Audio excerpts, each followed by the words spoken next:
The Judiciary Committee will come to order. Without objection, the Chair is authorized to declare recesses of the committee at any time. We welcome everyone to this morning's hearing on preventing gun violence, a call to action. I will now recognize myself for an opening statement. The epidemic of gun violence in this country is a national crisis and an international embarrassment. Last year, in 2017, nearly 40,000 Americans lost their lives because of guns. In fact, every day in America, on average, 34 people are murdered with a firearm, and more than 183 people are injured in an attack. But while no other country in the industrialized world would tolerate such statistics, in fact, gun deaths in most of those countries barely crack triple digits annually. In the United States, it is accepted as a grim reality. By comparison, in 2011, for example, the United Kingdom had 146 deaths due to gun violence. Denmark, 71. Portugal, 142. Japan, 30. But last year in the United States, almost 40,000. A 2016 study in the American Journal of Medicine found that compared to 22 other high-income countries, the gun-related murder rate in the United States was 25 times higher. The common factor in all of these other countries is that they have stronger gun laws. Our country, however, is awash in guns, and we have the shameful death toll to show for it. Despite the obvious need to address the scourge of gun violence, Congress for too long has done virtually nothing. But now we begin a new chapter. Today we will hear from a broad array of witnesses representing diverse perspectives on the issue of gun violence. They will help educate us on the scope of the problem, and they will inform our consideration of various legislative options so that we may at last take real action to address this crisis. As we conduct this hearing today, we are reminded that 1 year ago next week, 17 students and staff were shot to death, and 17 others were injured at Marjory Stoneman Douglas High School in Parkland, Florida. We have with us Fred Guttenberg, who is the father of one of the students who were killed at Parkland High School, and I think we have some others from Parkland with us today, too. This horrible incident was just one in an ever-increasing series of mass shootings that have shocked the nation in recent years. But mass shootings are just one way in which the problem of gun violence is manifested in our nation. Every day, guns are used in suicides, domestic violence incidents, gang violence, and in so many other tragedies. Gun violence impacts all of our communities, rural, urban, and suburban, and no place is immune from its reach, including our homes, our streets, our schools, even our places of worship. Clearly, we must change our approach to combating gun violence. As challenging as this problem is, however, we do have the ability to address it and to make our citizens safer. What we have lacked in recent years is the political will. We should remember that the Second Amendment does not prevent the government from enacting legislation to prevent gun violence. As Justice Scalia acknowledged in his 2008 opinion in District of Columbia versus Heller, an opinion that upheld an individual's right to possess a firearm. In his opinion for the court, he wrote, quote, "Like most rights, the right secured by the Second Amendment is not unlimited," unquote. While Congress has done almost nothing in recent years to address gun violence, citizens across the country have been organizing and demanding action. As a result, several states have strengthened their gun laws. I'm disappointed that in his lengthy State of the Union address last night, President Trump did not see fit even to mention the need to protect our citizens against gun violence. But it is evident from the energy in the crowd in this room, as well as the millions of people across the country fighting for sensible gun safety laws, that the public is demanding national legislation too. I'm particularly heartened by the mobilization of so many students and young people from diverse backgrounds and from every part of our nation who are now at the forefront of this effort. They join mothers and fathers in calling on us to do more to create a future in which children do not fear being shot in school or on the streets. We have also seen many in our medical community adding their voices to the movement, shocked at how often they must treat gunshot victims, devastated by the need to console the families of those who lost their lives to gun violence, and stunned by Congress' failure to address this problem. It is now time for Congress to begin answering these demands, and that is why we are holding this hearing today. We have a large panel of witnesses, and we wish we could have included even more people who wanted to testify, including current members of Congress who have worked very hard on this issue in recent years. Today, however, is just the beginning of our discussion of these issues, and I hope to hear from many other people as the committee continues its work on this important topic. I want to note that we have with us in the audience today several survivors of gun violence, as well as family members of those whose lives were lost to gun violence. I've already mentioned one such person. We thank you all for your courage and for attending today. Congressman Mike Thompson, Chairman of the House Gun Violence Prevention Task Force, is here as well. He has worked tirelessly to bring attention to this issue and is the author of H.R. 8, the Bipartisan Background Check Act, which now has 229 co-sponsors, an absolute majority of the House.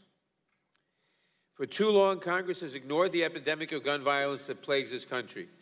After a particularly heinous mass shooting, we sometimes pause to offer a moment of silence to honor the victims. But we do not need another moment of silence. We do not need more thoughts and prayers. We need a moment of action. Today's hearing is the first step towards that goal. I look forward to hearing from all of our witnesses, and I now recognize the distinguished ranking member of the full committee, the gentleman from Georgia, Mr. Collins, for his opening statement. Thank you, Mr. Chairman, and thank you for all who have attended today and for holding this hearing on gun violence in America. Any form of violence, with or without the use of a firearm, is a reason for concern, and it is our job to offer real solutions for families affected by criminal violence. It's good and right to reflect on the victims and their stories. What do their experiences have in common, and how can lawmakers respond to the factors fueling violent crime? America has witnessed too many events of mass violence in recent years, yet the common factors here aren't related to background checks for private sales. Thomas Reed, a former Speaker of this House, said, "One of the greatest delusions in the world is the hope that the evils of this world are to be cured by legislation." I'll take it a step further. Today, I think the greatest cruelty in the world is to tell people you will help them in their situation with legislation and then try to pass off legislation that would do nothing to fix the problems that you claim to fix. In legal terms, that's called fraud. When we understand what is going on, evidence is shown, and it was mentioned earlier. I appreciate the efforts of those who want H.R. 8 and many who have signed on. But similar gun control measures would not have prevented Columbine, San Bernardino, Charleston, or other tragedies. It actually indicates our problem today is that we're too far unmoved by the realities of violence, victimization, and murder. We're far too comfortable offering bills that constrain law-abiding citizens without protecting them from the people who mean them great harm. We're far too comfortable talking about tragedy without learning its clearest lesson. If we want to combat mass violence, we have to address the human factors actually driving it. This means acknowledging attempts to criminalize the Second Amendment do nothing to address these complex factors that turn our attention to solutions that would. One of my first acts in Congress was to ask President Obama why federal firearm prosecutions fell 35% under his administration while widespread violence continued to infect American communities. Chicago, for example, prosecuted only 25 federal firearm crimes in 2011 and then saw 506 murders in 2012. It seems clear that if we're going to be in the business of writing new laws to prevent violence, we should at minimum commit to enforcing the laws we already have. Next door to Washington, Maryland illustrates how miserably gun control fails to prevent violence. Maryland requires universal background checks, bans assault weapons, restricts magazine capacity, and permits to purchase handguns, which then must be registered with the state. All of these things that gun control advocates have asked for, but yet Baltimore consistently ranks among the top 5 cities for gun violence nationwide. Again, I implore my colleagues across the aisle to look at our cities and our schools and to respond in a meaningful way. We best honor victims of gun violence by looking at the evidence. Neither H.R. 8 nor any of the proposed gun control measures would have prevented a single mass shooting in the last 20 years. When we point the stories of tragedy without learning from them, we exploit the victims, Mr. Chairman. In 1999, Columbine destroyed families in Colorado. In the weeks before, we knew that the shooters were psychopaths and had visually given threats, but nothing was done. Law enforcement knew. They failed to intercede. Virginia Tech, another issue where the murderer had been involuntarily committed to outpatient health facilities, but that was never uploaded into NICS, and that was not done. If it had been, he would have never been able to purchase the firearm. A month prior to the Navy Yard shootings, just up the blocks from this room, the murderer filed a police report claiming he heard voices in his head. Almost a decade before the massacre, he was arrested for shooting out the tires of a man's vehicle. He was not prosecuted for the crime. A year ago this month, students in Parkland fell victim to a shooter whom law enforcement and school counselors had recommended for mental evaluation in 2016. According to CNN, law enforcement received at least 45 calls about the shooter or his family, and among the calls was an anonymous tip that specifically said he threatened to attack the school, and another call to the FBI tip line. Significant information was never forwarded to FBI's Miami field office, and law enforcement took no action. If we let these tragedies teach us, we see that we need to focus on mental health and missed opportunities. While we're careful to understand by no means are all those who suffer from mental health illness violent, we can increase public safety by improving our approaches to mental health, our compassion and care for mental health, but we also have the opportunity to help law enforcement better respond. It is my hope that we will begin to look at this problem with a larger, more honest approach. The problems of the bill H.R. 8 are numerous, and if I was here, many of you in this audience and many of the witnesses here, my question would be to the sponsors and co-sponsors, why they would give you a bill that is written and guts itself with internally in the bill and will not work. These are the things that do affect mental health and safety. These are the areas that we need to work on. These are the things that we can continue to find common ground, at the same time not offering a palliative exercise to say, here's something that will make you feel better, but not help you in the end. With that, Mr. Chairman, I do have one unanimous consent request, and that is the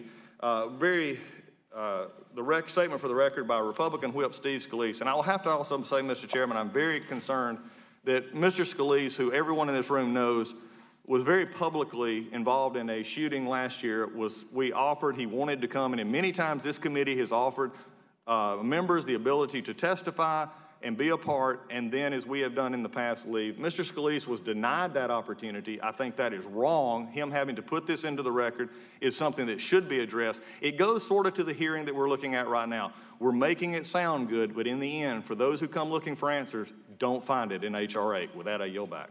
I thank the gentleman. Without objection, the document will be entered into the record. I want to note for the record the presence of Congresswoman Robin Kelly of Chicago, who's been a champion of gun violence legislation. And I want to note that the reason that Mr. Scalise, we didn't have a separate panel for members is because we had too many members, not just Mr. Scalise, but Mr. Thompson, Ms. Kelly, and quite a few others Mr. Chairman, who would have wanted to testify. And we decided, and it's a debatable decision.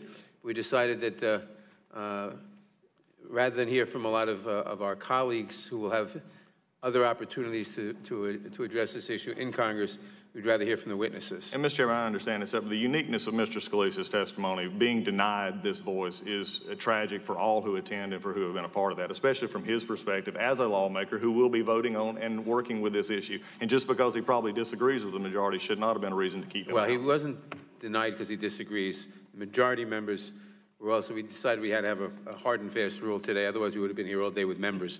But in any event, that was the decision. I look forward to hearing from, I'll now introduce today's witnesses. Our first witness is Alea Eastman, is a senior at Marjory Stoneman Douglas High School in Parkland, Florida. She has advocated on behalf of young people and people of color who experience gun violence. She has also testified before the U.S. Senate and has participated in a number of forums on the subject. Savannah Lindquist is a student at Old Dominion University in Norfolk, Virginia, where she studies neuroscience. Savannah serves on the North American Executive Board of Students for Liberty and has publicly advocated for gun rights. She is also active in her local church and holds a number of leadership positions in student organizations at Old Dominion University. Diane Latiker is the president and founder of Kids Off the Block.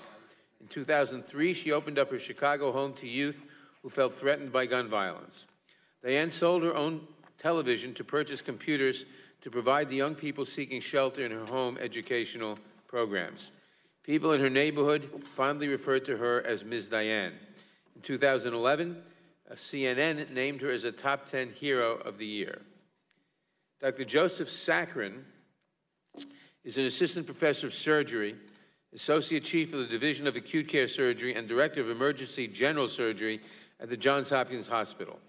Dr. Saccharin spends the majority of his time taking care of injured patients and performing both emergency and elective general surgery. Dr. Saccharin completed his undergraduate degree at George Mason University, trained as a medic and firefighter at the City of Fairfax Fire and Rescue Department, and received his medical degree from Ben Gurion University Medical School for International Health in Beersheba, Israel. Major Sabrina Tapp Harper commands the Domestic Violence Unit of the Baltimore City Sheriff's Office. She previously served for 26 years with the Baltimore Police Department, where she attained the rank of Major. At the Baltimore Police Department, Major Tapp Harper served in a variety of roles from beat cop to commander. She holds a Bachelor of Science degree in Criminal Justice from Coppin State University and a Master of Science degree in Applied Behavioral Science from Johns Hopkins University. It's now my pleasure to recognize the gentlelady from Texas, Ms. Jackson Lee, so that she may introduce her constituent, Chief Art Acevedo. Mr. Chairman, thank you, and to the ranking member, thank you both for this hearing, and to the witnesses. It's my pleasure and privilege to introduce the Chief of Police of the City of Houston, who began serving and was sworn in on November 30th, 2016. Chief Acevedo leads one of the major police departments of this nation, 5,200 sworn law enforcement officers, 1,200 civilian support personnel, with an annual general budget of $825 million in the fourth, soon to be the third largest city in the nation. The value of Chief Acevedo's policing is that he understands that it is police and community, police and people. He believes in good communication, that it's vital for a successful community, and I can assure you and attest to the fact that Chief Acevedo is not a desk chief. He steadily works to strengthen and encourage the bond between the community and its police department, whether or not it's a local parade, whether or not it's a barbecue, whether or not it's a civic meeting. On behalf of the Mayor, Sylvester Turner, he shows the face of policing, and although he has been a long-standing proponent of community policing, he has changed that terminology to relationships, and he believes in relational policing, which is a major part as well of the Major Chief's position. He wants to meet and come in contact with each citizen. That is one of the reasons why devastating cases are solved, because citizens talk to the chief. He is the first Hispanic to lead the HPD. Acevedo brings a unique understanding of concerns of diverse communities in the city of Houston. He is born in Cuba. He was 4 years old when he came to the United States. He grew up in California, attended college there, began his law enforcement career in the field as a field patrol officer in East Los Angeles with the California Highway Patrol. And he rose to the ranks. One of the best forms of ascending to chief is to know your men and women. And he has recently, right before Houston, was the chief of police in Austin. We're very delighted that he is now the president of the Major Cities Chiefs. He is involved with the International Association of Chiefs of Police. He is married and is a father of 3 children.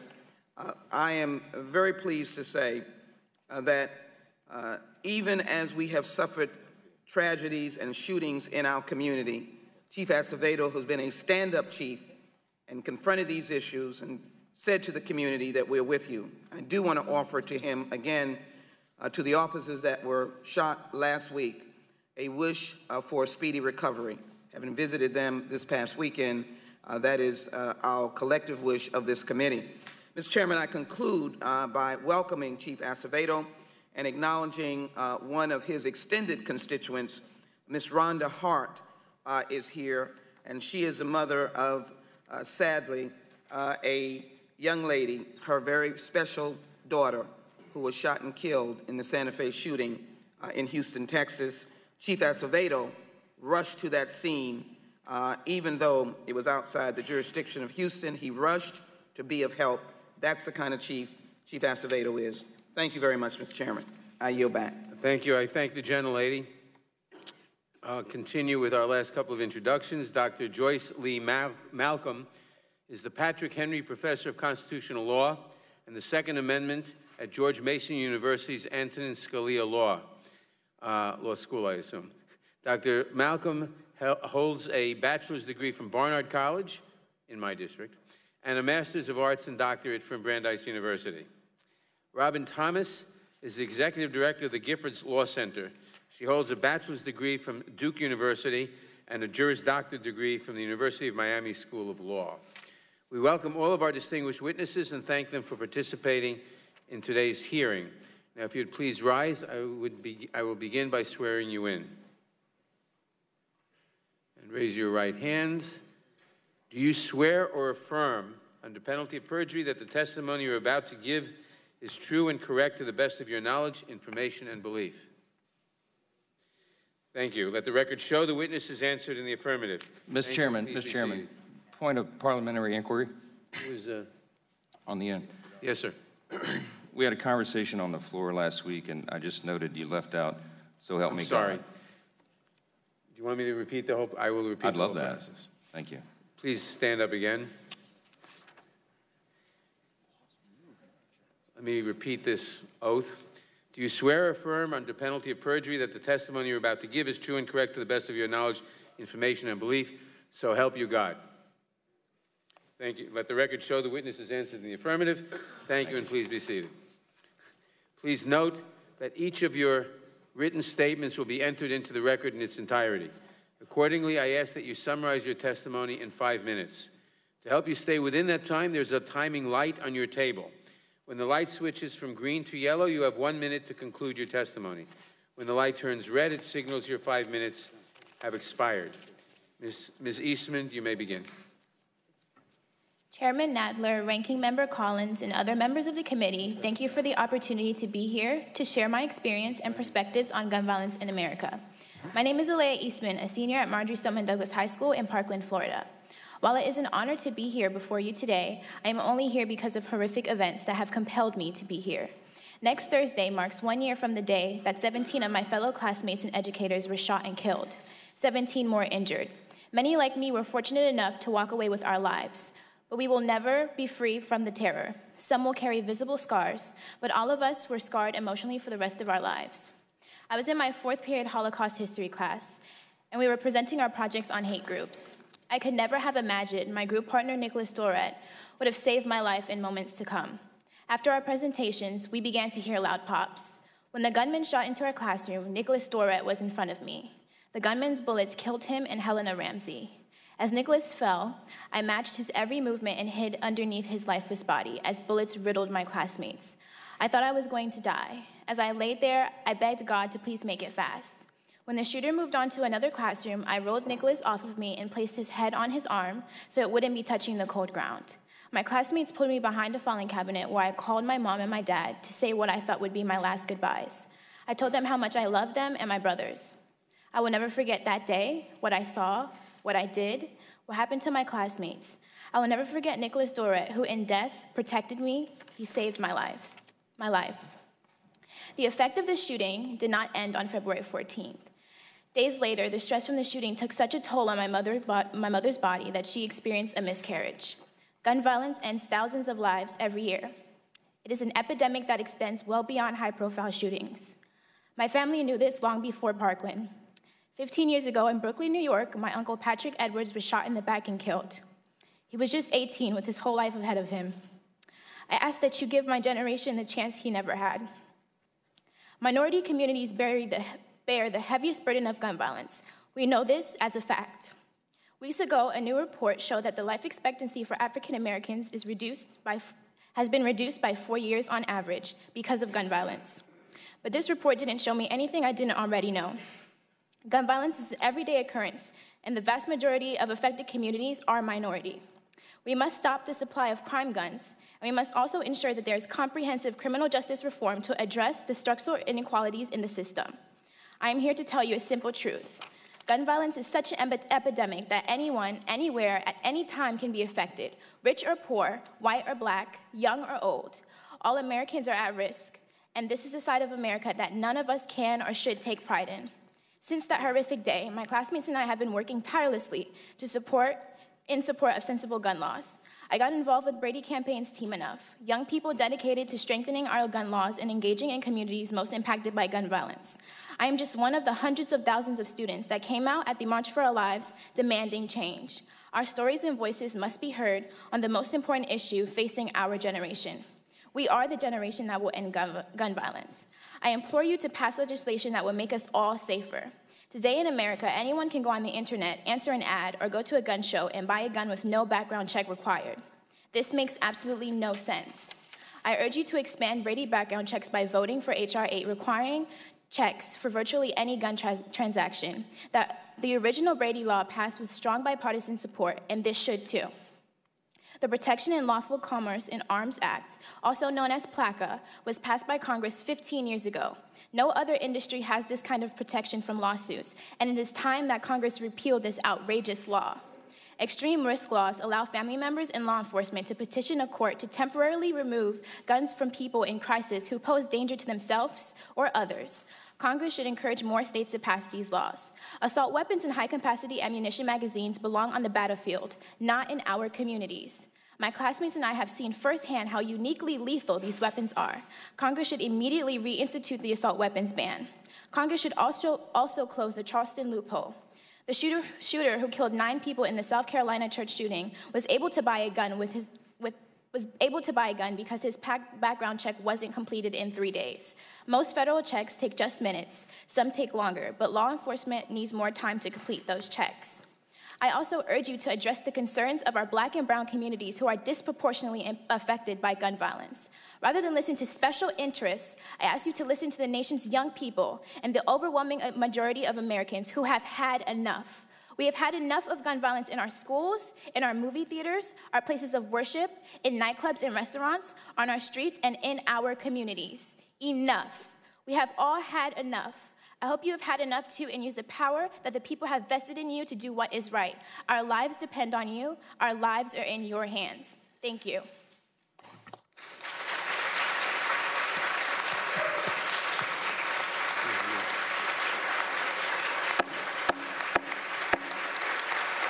Let's go to second one.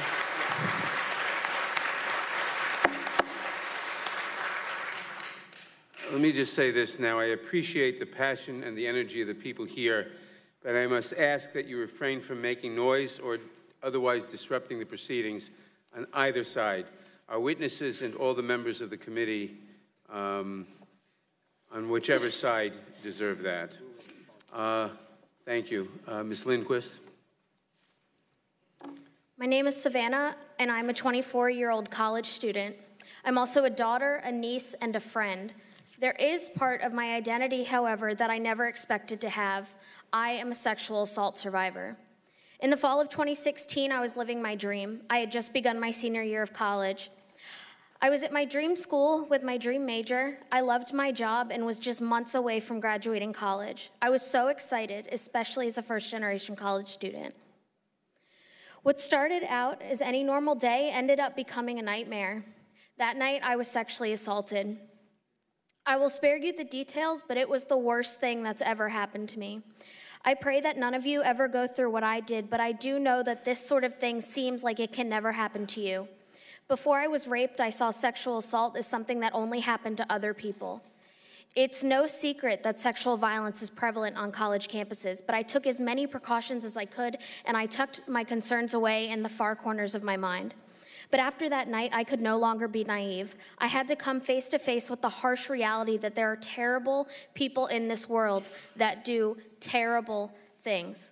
Detectives Benson and Stabler didn't swoop in to save me that night like they do on Law & Order SVU. Instead, I was left completely shattered, replaying the events of that night over and over again. Due to the trauma, I dropped out of my dream school during my senior year and moved back home to Virginia. It was the hardest decision I've ever had to make, but I knew in my heart it was what I had to do. I shut myself away from everyone, and I spent my time hiding in my childhood bedroom. I gained 100 pounds, and my hair even began to fall out due to the stress. I am a gun owner, and I was one at the time. I even began safety training and target practice when I was 10 years old. But because of so-called common sense gun control laws, I was left defenseless that night. In theory, yes, I could have broken the law and brought my firearm to college with me anyways, but I knew that that wasn't the right thing to do. I obeyed the law as a responsible gun owner, and it ended in me being raped. I am just one of countless examples of gun control benefiting assailants and making victims, like myself, sitting ducks. I'm not telling you about my sexual assault to make you feel bad. To be clear, I do not want your sympathy. What I do want, however, is for you to at least consider stories like mine when you decide to advocate for laws that create additional physical and financial barriers to the right to self-defense. I could come up here and recite the Second Amendment, as could I recite statistics all day long. I could get up here and scream about how since 1950, 97.8% of mass shootings have occurred in gun-free zones. But in this debate, few care about the statistics. It's about emotion. But that emotion is understandable. There are things in this world worth being angry about. Acts of pure evil and gross injustices of all kinds seem to surround us, and there is no doubt that we hurt as a nation. But in the midst of our emotions, no matter how valid they are, we have to remember and come back to the facts. And the facts say this: H.R. 8 has the potential to make responsible, law-abiding gun owners suddenly criminals in emergency situations that would thankfully end up as false alarms, or when transferring a firearm to one of their beloved family members like their stepchild. And with all of this, H.R. 8 wouldn't have stopped a single mass shooting in modern history. Requiring universal background checks adds yet another financial barrier to the right to self-defense, even though it's already a pricey thing to exercise Second Amendment rights. And low-income individuals are at a higher risk of being the victim of violent crime. An analysis released by the University of Pittsburgh showed lawful gun owners commit less than a fifth of all gun crimes. And finally, 3 separate 2018 studies found zero evidence that universal background checks prevent gun death. I want to show you that there are real people with real stories where being allowed to legally have their firearm could have saved them. Gun owners are a diverse group. No, we're not all Republicans, and no, we're not all in the NRA. I am neither.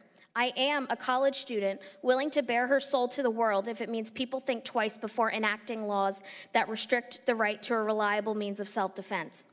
I once heard that when you're raped, you're split in two, but this allows you to come back twice as strong, and I couldn't agree more. I refuse to live in fear. Yes, I am a rape survivor, but the 9mm that I carry on my hip allows me to stand tall, stay strong, and confidently say never again. But more than anything, I want my never again to be a catalyst for other women's never going to happen. Thank you for your time. Thank you, Ms. Latiker. Good morning, Chairman Nadler, Ranking Member Collins, members of the Judiciary Committee. Thank you for the opportunity to testify.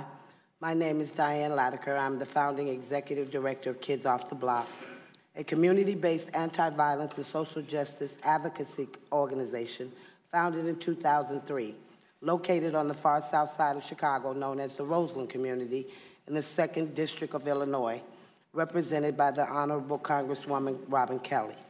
I want to thank Congresswoman Robin Kelly for arranging this opportunity. Kids Off the Block was started in my home to provide a safe haven from the prey of gang recruitment and gun violence that youth and young adults were facing and continue to face every day when doing ordinary things in life, such as going to school. Since founding KOB, we have engaged over 3,000 children, youth, and young adults in programs that have been largely funded out of our pockets or generous donors. And with continuous sadness across the street from my home, we have built a memorial tribute to youth killed by violence. There are almost 800 stones currently, and we are over 400 behind, and there is no outrage. The promises of lives lost in Chicago to gun violence and to families who will never recover. No matter how hard I work, more stones will be added until Congress acts. I am here today to urge Congress to pass immediately meaningful gun reform legislation that I believe will begin to minimize how legally purchased guns are used illegally. On behalf of the children, youth, and families of Kids Off the Block, we recommend the following. 1, close loopholes that allow purchases of guns without a background check and reselling of legally purchased guns to underage individuals. 2, strengthen federal penalties against gun trafficking and straw purchases. The current patchwork of state laws allows guns to flow from adjacent states with relaxed gun laws into cities and states with tight gun laws. And 3, federal background checks on all gun purchases, including ammunition and sharing of guns, and ammunition purchases through a national database. Quite simply, no matter how many people KOB or other organizations reach, we will not be able to put an end to gun violence in our country without Congress passing meaningful legislation that keeps guns out of the wrong hands. On a personal note, and to conclude my testimony, for the past 15 years, I have dedicated my life to taking the power of the gun out of the hands of Chicago's most vulnerable youth. I strive to reduce the traumatic effects of gun violence with the most powerful feeling I know, which is hope. I have accomplished this by providing a safe space in my own home to young people aged 10 to 24, opening my door to prevent hundreds of children I serve each year from being victimized by violence in an environment where the odds are already against them, is the least I can do to show them that their community cares. That's all I ask of you, to just care. Thank you, and I look forward to answering your questions. Thank you. Dr. Saccharin.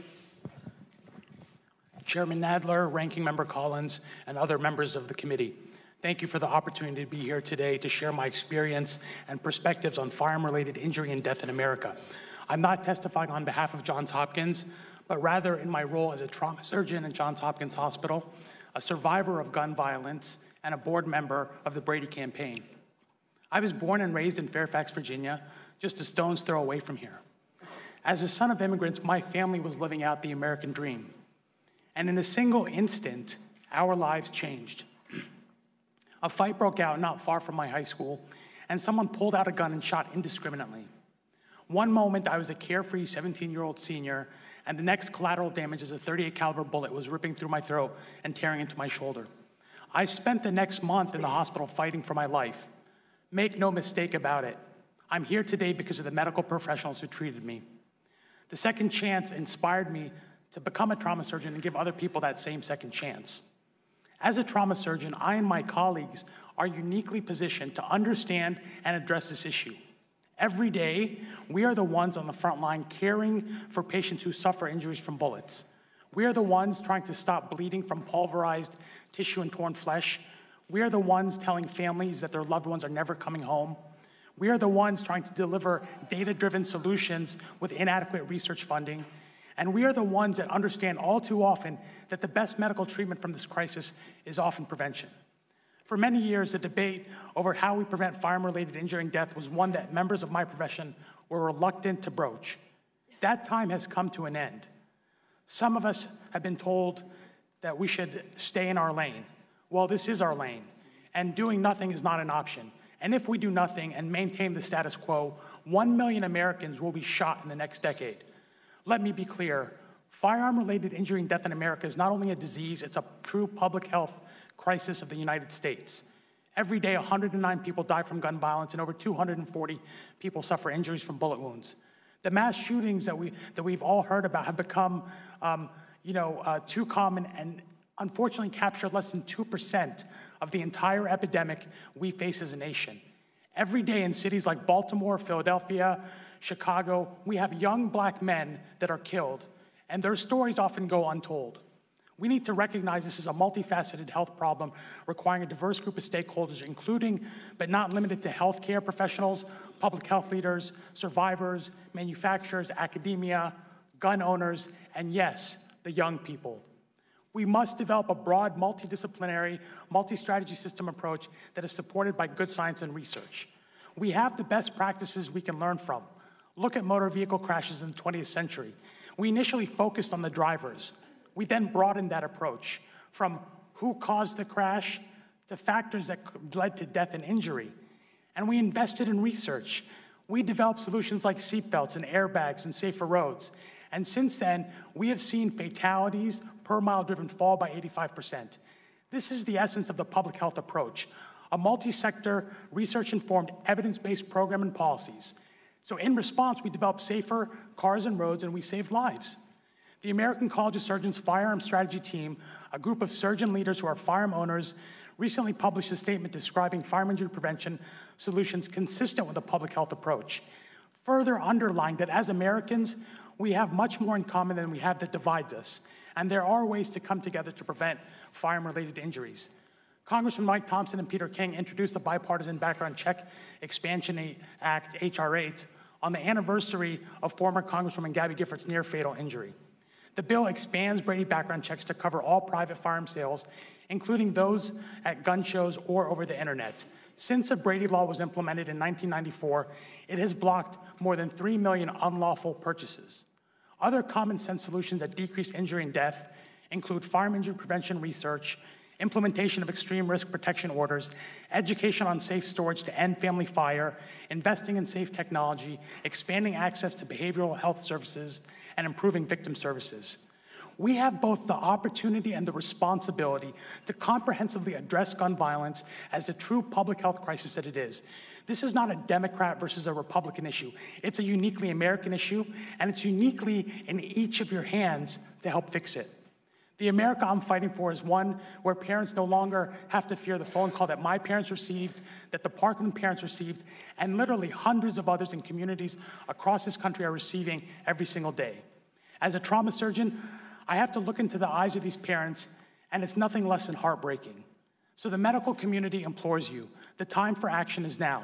There's no one solution to this complex health problem, which is why we must come together as a country to build consensus and support and develop a research-informed, data-driven approach so that we can help you, as our policymakers, ensure the public safety of Americans all across this great nation. Thank you.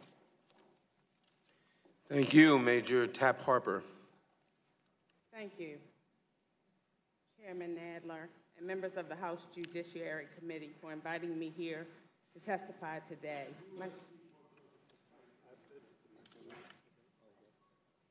My name is Sabrina Tapp Harper, and I'm the commander of the Domestic Violence Unit of the Baltimore City Sheriff's Office in Baltimore, Maryland. I'm here today to talk about the dangers that weak gun laws pose on our community, specifically for women and families who are victims of domestic violence. The data is clear. Victims of domestic violence are at an increased risk of gun violence in this country. In the United States, women are 11 times more likely to be killed with a gun than women in comparable countries. Much of this fatal violence against women is committed by intimate partners. According to the FBI, almost half of the murders of women were committed by current or former husbands or a boyfriend, 10 times as many as by a male stranger. According to the American Journal of Public Health, the presence of a firearm in a domestic violence situation increases the risk of a homicide for a woman by 500%. These numbers miss many of the murders committed by ex-boyfriends who are seldom accurately categorized and who may account for another 300 to 400 of the 1,000 intimate partner murders each year. The Violence Policy Center found that a gun was the weapon used in over half of the murders in which the weapon was known.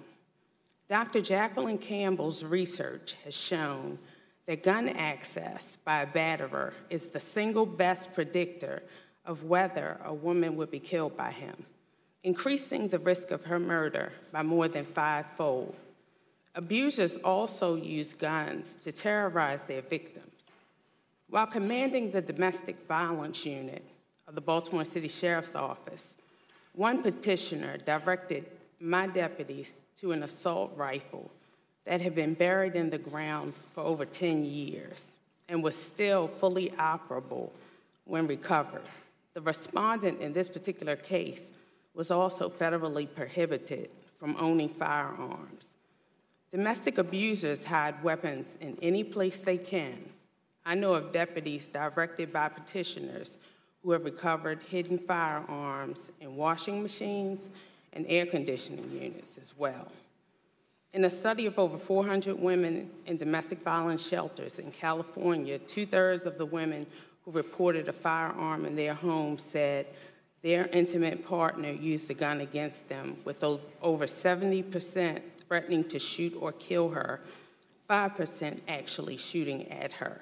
That same study found that only 1 in 20 abused women who had access to a gun reported ever having used it in self-defense against her abuser. Another study found that among California handgun purchasers, women who had purchased guns had a 50% increased risk of homicide, all of which could be attributed to homicide by an intimate partner. Having access to a gun did not make these women safer. It is worth noting that mass shootings, those shootings involving the death of 4 or more people, disproportionately affect women. In an analysis of such shootings conducted by the research arm of Everytown for Gun Safety, in at least 54% of mass shootings, the shooter murdered or injured a current or former partner or family member, and most of these shootings took place in the homes. Background checks and laws restricting domestic abusers from owning weapons appear to be effective. Another analysis of Everytown found that states with stronger gun laws, including states that require background checks on every gun sale, reported lower rates of intimate partner gun homicides of women than states with weaker gun laws. There's also evidence that state laws to strengthen firearm prohibitions against domestic abusers reduce intimate partner homicides. Law enforcement officers in this country are most often tragically killed in traffic-related incidents and domestic-related matters. Greater love hath no man than this, that a man lay down his life for his friends. Those of us who do this important work each day need strong laws that restrict firearm access to the most dangerous, based on the best available evidence and strong enforcement of existing laws. This would include policies like closing loopholes that exempt private gun sales and gun shows from background checks, ensuring that all states have laws restricting possession and gun sales to those subject to domestic violence restraining orders and domestic violence misdemeanors, ensuring that states with such laws are removing firearms when allowed and strictly enforcing the law, and amending federal laws to include dating partners, who research indicates perpetrates a substantial portion of intimate partner homicide of women. We all have a responsibility to act on the facts supported by research data to establish legal perimeters to keep us all safe. Thank you for inviting me here today to share my views on this critically important public safety issue. I am happy to answer any questions you may have. Thank you. Thank you, Chief Acevedo. Good morning, Chairman Nadler, Ranking Member Collins, and distinguished members of Congress, and especially Sheila Jackson-Lee, who's not only been a champion and a lion on this issue for a long time, but is actually my Congresswoman. So I live in her district. Chief, could I just say, is there also, because she does such an eloquent job, you ought to take her everywhere for your introduction at this point. Thank you. I think I'll try that. And obviously Congresswoman Garcia, who we've worked with for so many years at the state level, and Mr. Correa and others that we've worked with over the years. I speak today to all of you both as the Police Chief of Houston and President of the Major City Chiefs Association, representing the largest police departments in the nation, where gun violence truly takes its greatest toll. I'm also honored to speak for the U.S. Conference of Mayors and to attach their membership resolution, which was submitted yesterday. Mayors and chiefs have formed an unprecedented alliance with others to address gun violence in our nation. On June 8th, I had the privilege to join the U.S. Conference of Mayors in Boston, along with Mayor Sylvester Turner of Houston and the President of the U.S. Conference of Mayors, President Stephen Benjamin of Columbia, South Carolina, where they unanimously adopted our position paper on gun violence and reducing gun violence. And I'd like to introduce Laura Waxman, who's here today representing the nation's mayor. Laura, if you can wave. You know, it's important to realize that firearms policy is not a zero-sum proposition. We all urge that you let common sense guide you as you pursue the development of public policies that balance the long-adopted Second Amendment rights of our fellow Americans with the need to combat the scourge of daily gun violence throughout our nation. This gun violence is arguably one of the greatest public health epidemics facing the nation everyone in this room loves and serves. Chiefs of police and sheriffs join the victims in asking you to act now to prevent one more death and bloodshed. We implore you to consider multiple steps and measures to curb the ongoing threat of gun violence.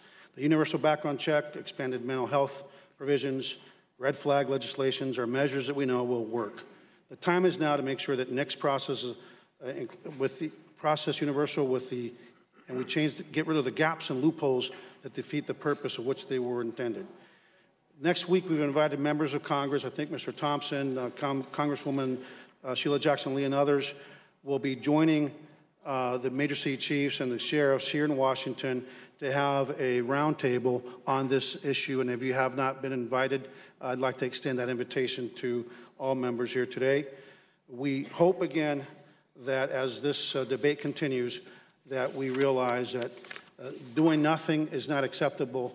And while we really focus, and the media focuses, on the multitudes of the almost regular mass shootings in our country that the media covers, for every one of those, sons and daughters, our children, our family members, our police officers are being shot, killed, and maimed. And I would urge Congress to do something this term. It's our time to make a difference because our streets, our neighborhoods are truly drowning in the blood of our victims and the tears of their loved ones. And at this moment in time, I'd like to tell the young people from Parkland, Santa Fe, and beyond, in the March for Our Lives, that the Major City Chiefs is proud to stand with you. The future belongs to you, and we are here to help you secure it. Thank you very much. Thank you very much, Chief. Professor Malcolm. Thank you very much for inviting me to testify here before the committee. All of us are here today with the same goal. We want to increase public safety. We want to protect the lives of the citizens of our country. The thing that divides us is how we feel that we can best achieve that aim. The Supreme Court has explained in 2 landmark cases that the framers of the Second Amendment were clear about the solution to public safety. They bequeathed to us as individuals the right to keep and bear those guns in common use for self-defense and other lawful purposes. In other words, we are to have the means to protect ourselves. And I should say about those 2 cases, one, the Heller case in Washington and the McDonald case in Chicago, that the petitioners were people who really needed to protect themselves. One of the ones in the Heller case was a woman named Shelley Parker, who lived in Washington where there was a lot of drug dealing going on. She reported this several times to the police, and the drug dealers said they knew who she was and they were going to get her. In Chicago, Otis McDonald was an African-American in his 70s. His apartment had been invaded several times, and he needed something to protect himself. So these cases were brought by people who really needed to protect themselves. Now, there's some people that argue that this right of the Second Amendment is outdated. We have police to protect us, and go on to claim that permitting law-abiding citizens to have firearms to protect themselves would make all of us less safe. Do we still need to protect ourselves? Well, first, however responsible the police are, they cannot protect all of us all of the time.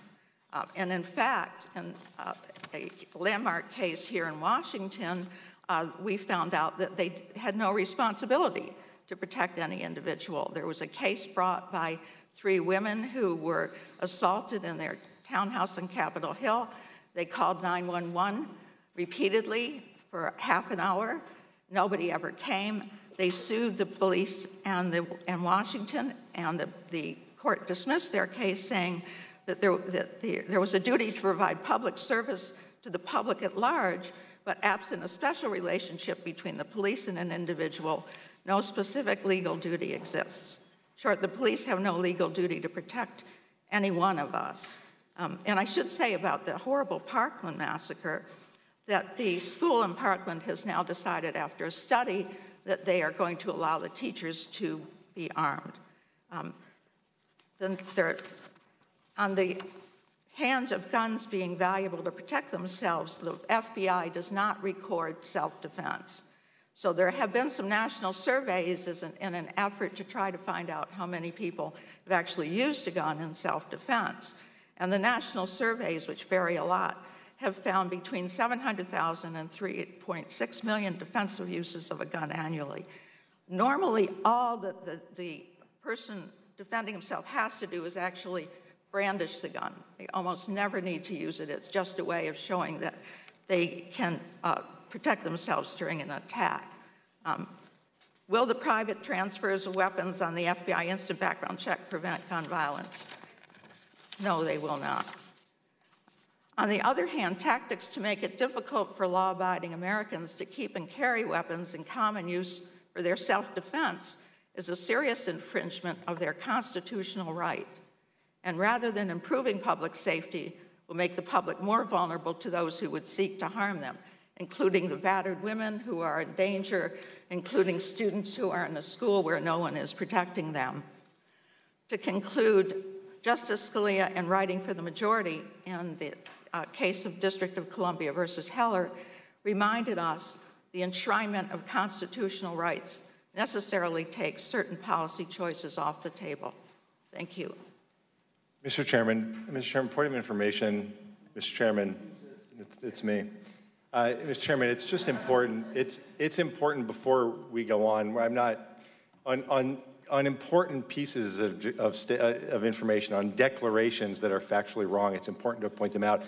The Broward County School Board, the Stoneman Douglas teachers did not conclude that the response to what happened in their school is arming teachers. It's important that we get those facts straight. There was a commission, if I could be allowed to respond. There was a commission that was set up by the school, and it decided that that was the best. That's also incorrect. We'll look forward to the exchange. We'll deal with this in the question period. Thank you, Professor. Ms. Thomas. Thank you, Chairman Nadler, Ranking Member Collins, and members of the committee for the opportunity to testify here today. My name is Robin Thomas, and I'm the Executive Director of the Giffords Law Center to Prevent Gun Violence.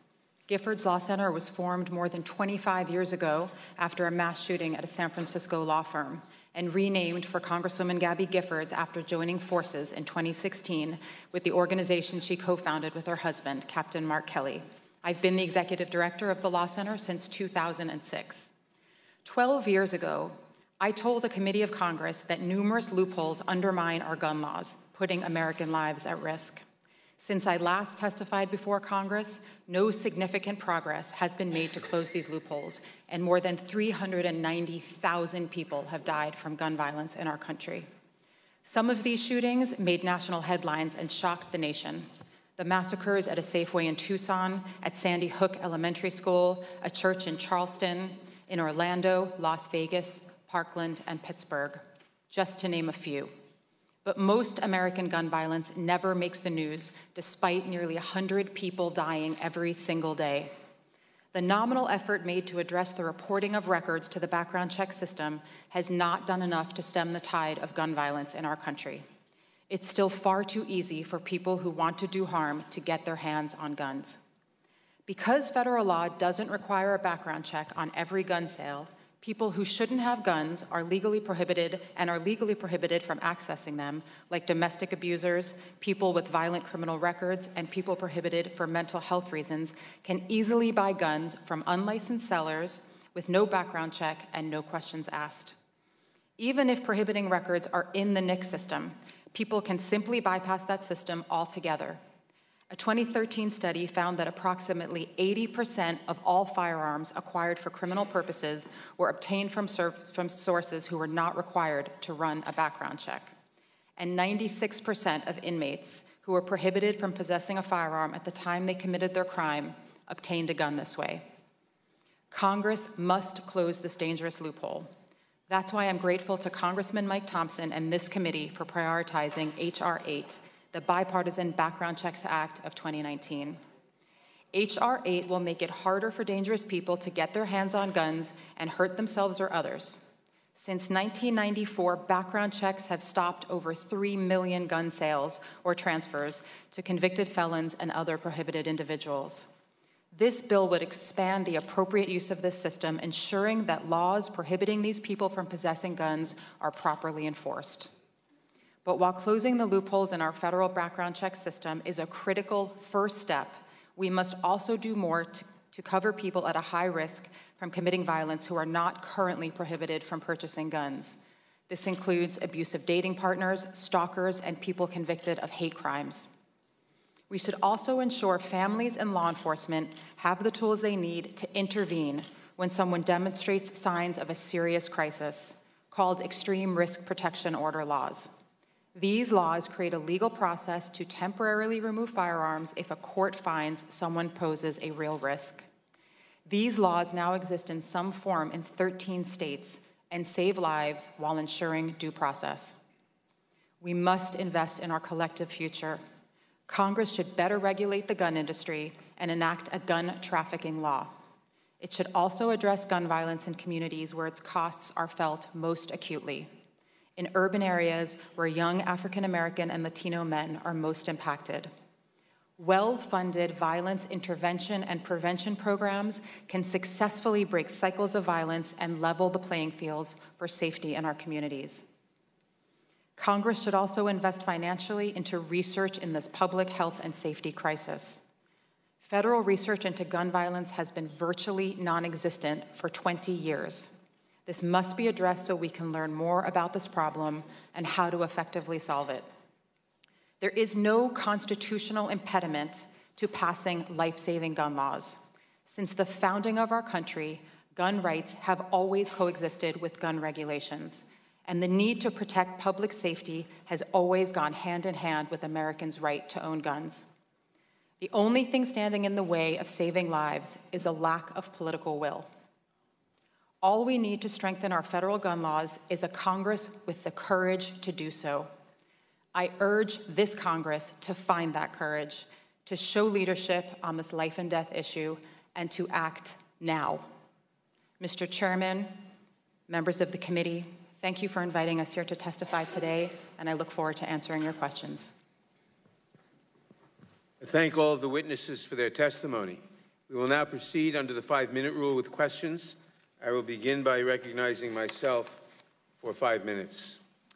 My first question is for Dr. Sakrin. Dr. Sakrin, we have heard today, and we hear repeatedly during this extended debate, that the real problem, or one real problem, is mental health, that we ought to deal better with mental health. Now, I'm sure no one objects to dealing better with mental health problems. My question is the following. As I noted in my opening statement, gun deaths in most other countries are in this double or single digits, double or triple digits, to 300, 200, 100. In our country, it's 35 to 40,000 a year. Is there any evidence, number one, that mental health differences, that our people are 10,000 times more mentally ill on average than people in other industrialized countries, that this provides an explanation, and that dealing with mental health alone will go any distance towards solving this problem? Well, thank you, Mr. Chairman, for that question. You know, the disparity that exists between our country and other comparable countries is dramatic, as you suggest. And even when folks factor in for the rates of mental health disease and other issues, we still exceed all those other countries by a significant proportion. So it's not that we're completely dissimilar. Thank you. I'll ask you one other question. Firearms emergency protective orders empower family and law enforcement who recognize signs of danger to petition for a court order to temporarily remove a person's access to guns if they're likely to use them to harm themselves or others. Briefly, please, what can Congress do to ensure that every American has access to an extreme risk protection order in appropriate circumstances when someone they love is experiencing such a crisis? Yeah, I mean, this is such an important issue because when you look at the majority of deaths from firearms, those come from suicide. 2/3. And the reality is when you look at the time that it takes from when the person decides to commit suicide till they actually make that first attempt, 50% happen within the first 10 minutes. And so being able to have... So what can Congress do? Yeah, so being able to have extreme risk protection orders where you can empower family members and you can empower law enforcement to temporarily actually seize weapons so that they're not a harm to themselves or others, I think is critical. Thank you. Ms. Thomas, the NRA and others have argued that enacting universal background checks would penalize law-abiding gun owners and prevent such transfers as a father giving a gun to his son. Yet the plain language of H.R. 8, the Bipartisan Background Checks Act, is narrowly written and clearly allows for this kind of transfer. Can you walk us briefly through H.R. 8 and how it explicitly protects these kinds of common transfers? So basically what H.R. 8 does is it takes our existing law, which prohibits this variety of individuals that we deem to be at highest risk from purchasing firearms. Now, these individuals can buy firearms easily without a background check through an unlicensed sale. This law would mean that all transfers of firearms have to take place through a gun dealer, including a background check, so that background check would apply to all individuals. There are exceptions in the law for a number of instances, including self-defense, including loans for hunting and other lawful purposes, and also for transfers within immediate family members, grandparents, parents, so within immediate family, wouldn't be subject to this? Excuse me? Would not be subject to this requirement, immediate family transfer. Exactly. There's an exception for immediate family members being transferred. Thank you. Again, Ms. Thomas, the only federal agency with jurisdiction to regulate the gun industry has had its hands tied for decades through a combination of restrictive policy riders and a shrinking budget.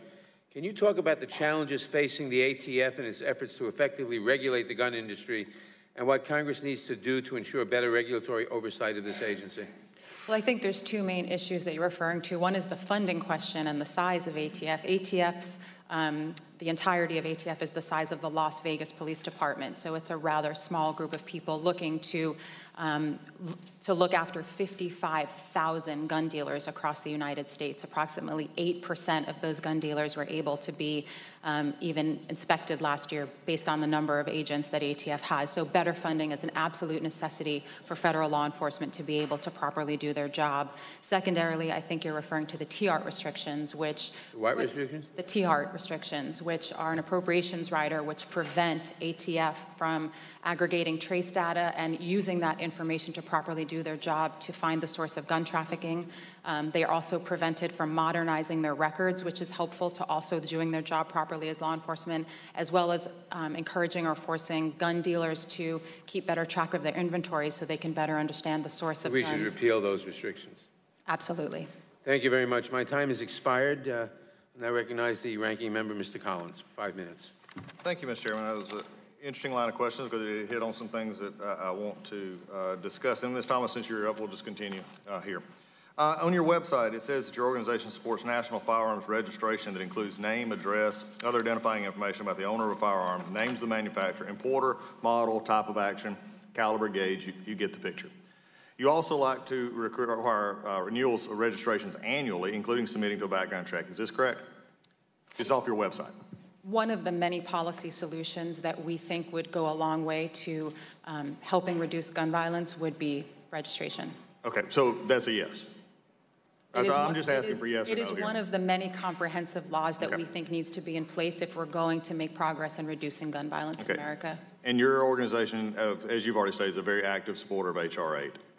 But do you realize that H.R. 8 explicitly states that nothing in this act or any amendment made by this act shall be construed to authorize the establishment directly or indirectly of a national firearms registry? In fact, it goes out of its way to say it doesn't create a firearms registry. How do you square this position calling for a registry with a bill explicitly saying it doesn't?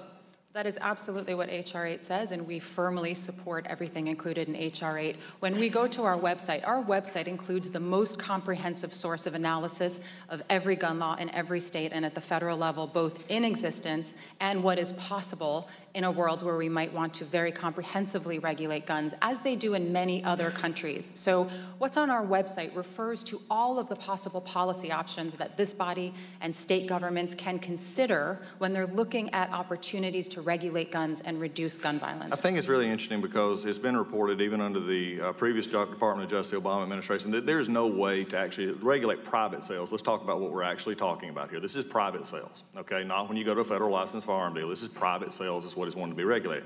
That needs a registry because you can't keep up with it without a registry. And this goes back to my opening statement when I said, I'm not sure which is crueler, to actually tell people who come to this hearing to say we're fixing your problem and then offer something that it doesn't fix. The question here, because it guts itself inside the bill. You also mentioned red flag laws, which I share a concern here.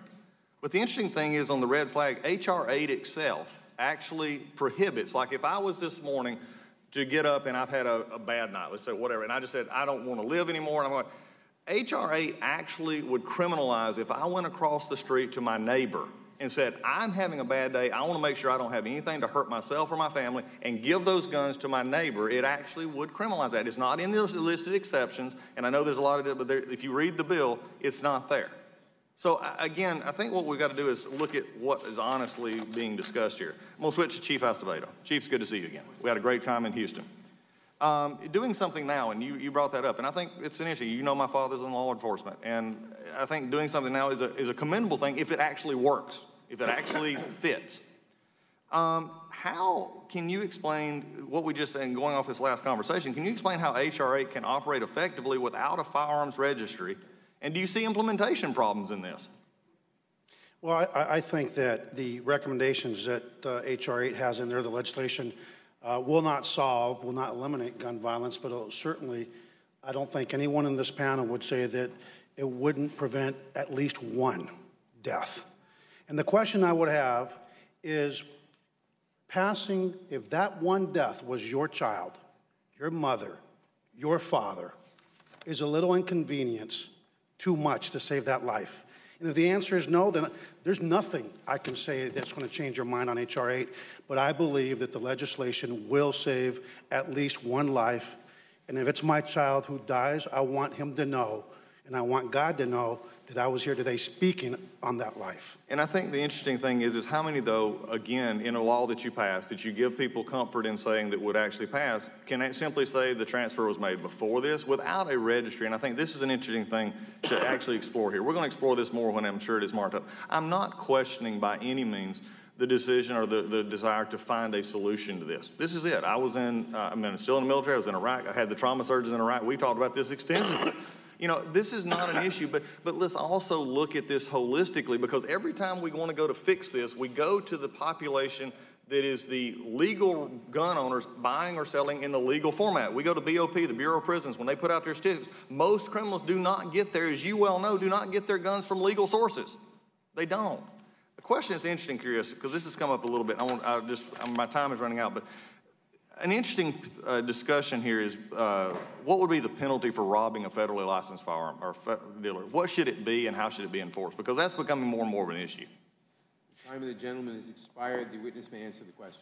I believe that this has to be a two-pronged approach. Mm-hmm. We need to take folks that would commit gun violence, steal firearms. We need to have a zero tolerance and a real tough approach on that. The other thing that we need to look at is to have these gun dealers actually have to lock their firearms every night. One of the #1 targets of gang members and other criminals is pawn shops and places and gun shops where they come in and burglarize those places. So I think there's a way to do it.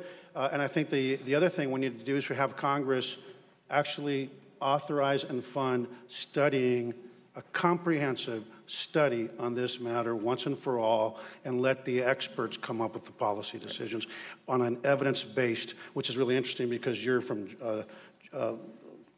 George Mason University, pardon me? And I'm actually in the evidence-based Hall of Fame there, so I really believe that we need to study it, we need to fund it, and lastly, we need to get ATF some help. They're a great partner, but they truly are, because of lack of funding and support of the Congress, operate with one hand behind their backs, or one arm behind their backs, and we need to give them both arms. Thank you. The time of the gentleman has expired. Ms. Lofgren.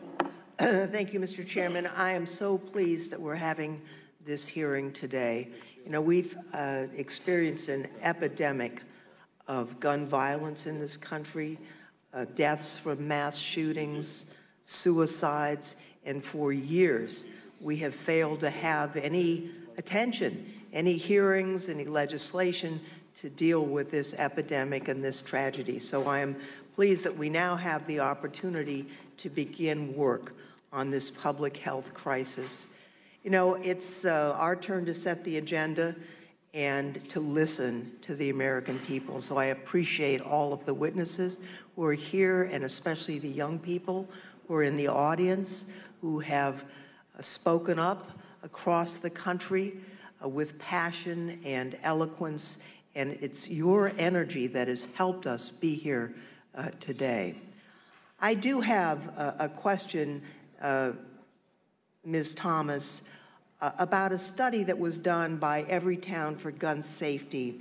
They reviewed an online firearms marketplace, and according to their report, they found that almost 1 in 9 prospective gun buyers from this website would not have passed a background check. And they gave one example of a customer in Georgia who was looking to buy a handgun immediately, he said within 24 hours, and a public records request showed he had multiple felony convictions, including one for child molestation. He was currently under indictment.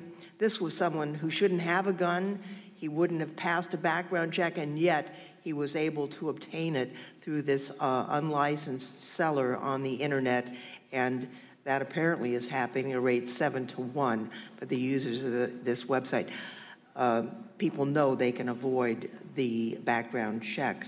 What can be done to make sure that people online and looking for guns are not able to avoid a background check? That's exactly why we need to pass H.R. 8, because the reference to private sales doesn't acknowledge that private sales now, unlicensed sellers, include online sales, include many sellers at gun shows, and include sales that are happening on the street. H.R. 8 would address this gaping loophole in our background check laws and ensure that all gun sales, including sales online, are run through a licensed gun dealer with a background check.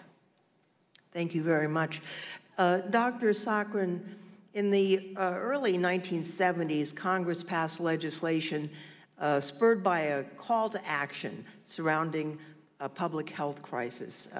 And shortly after Congress acted, President Richard Nixon signed the Public Health Cigarette Smoking Act, which bans cigarette ads from airing on television and radio in response to evidence highlighting the causal link between cigarette smoking and lung cancer. Now, gun violence in this country is a public health crisis that claims the lives of 100 Americans every day and injures hundreds more every day, resulting in a nation of gun violence survivors with the trauma that leaves them with. Gun violence in any form can have a lasting impact on individuals, not only emotionally, but also physically and financially.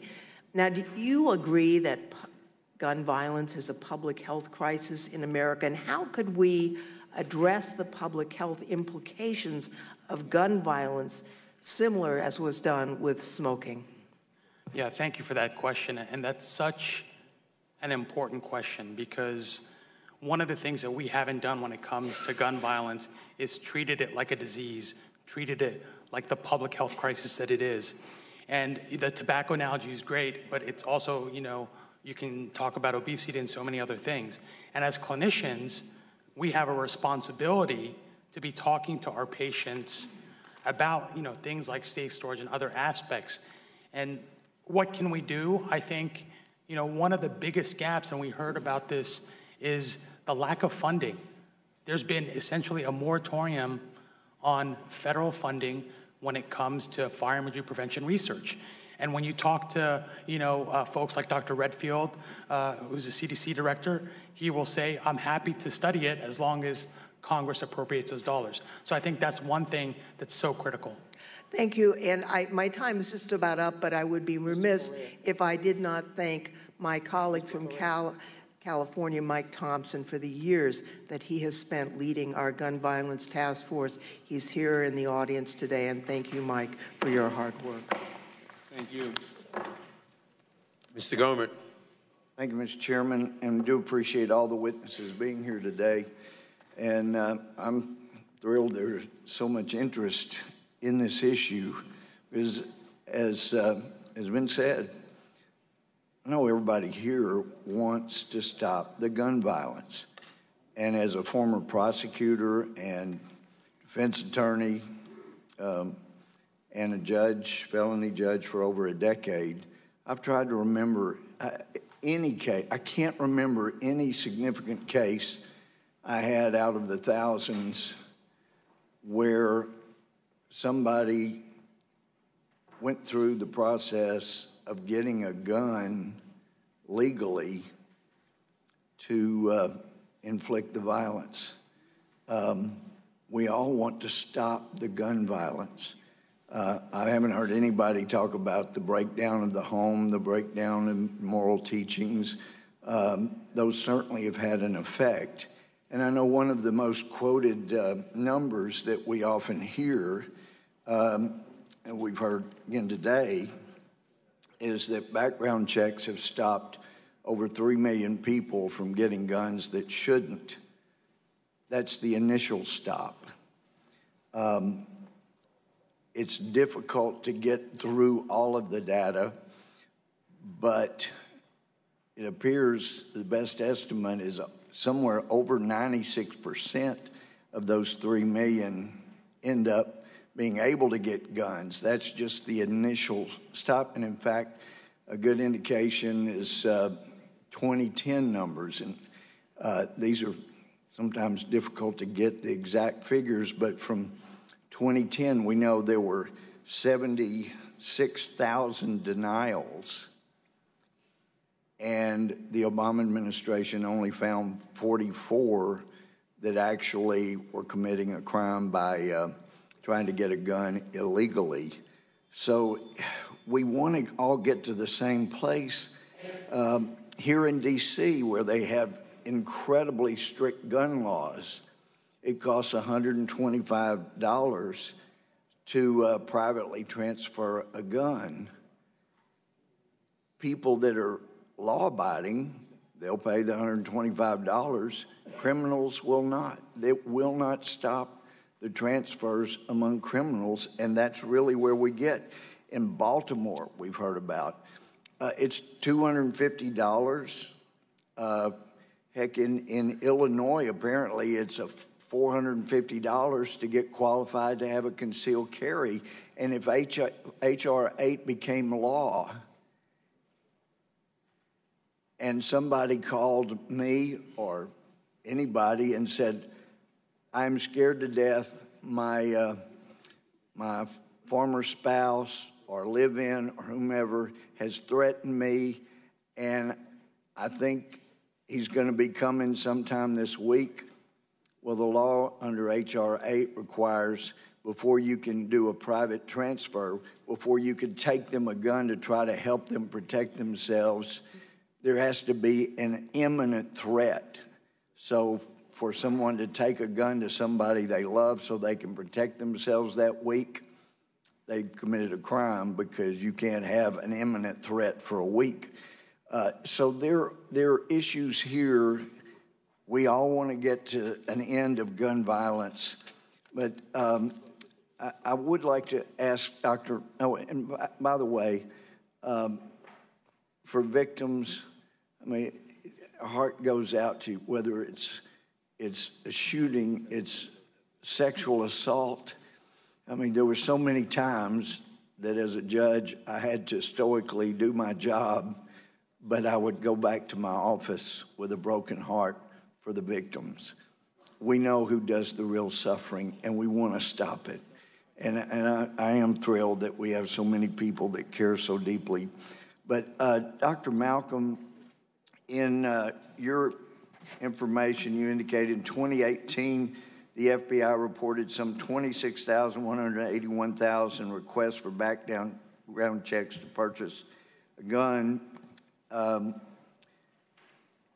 Has that increase in the number of requests led to an increase in violence? No, it hasn't. In fact, for more than 20 years, the rate of gun homicides has gone down. It's gone up slightly the last couple of years. mostly because of these suicides. And while the number has gone up, the rate hasn't. So far more people are now allowed to conceal carry across the country, get a certificate to have a gun, but that hasn't resulted in what it was supposed to do for those people who are against it. They thought there'd be shootouts on OK Corral on every corner. People are very responsible. Law-abiding citizens are extremely responsible with that right and are using it to protect themselves. Thank you. Thank you, Mr. Chair. The time of the gentleman has expired. Ms. Jackson-Lee. I thank the chairman. Let me likewise add my appreciation for all of the witnesses. And victims are in all of our hearts. But we are reminded that you are seeking action. Let me thank the March for Our Lives and the members who have encountered these horrific tragedies. I also want to acknowledge Chairman Thompson for the years of work. I've had the privilege of working with him, and that we've come to this point is very much attributable to his persistence. And I thank him. I thank Ms. Kelly as well. Having visited her district, Ms. Latimer, as you well know, Latimer, I have been at the memorial, and I will never forget. And we owe you a great deal of gratitude. I thank you so very much.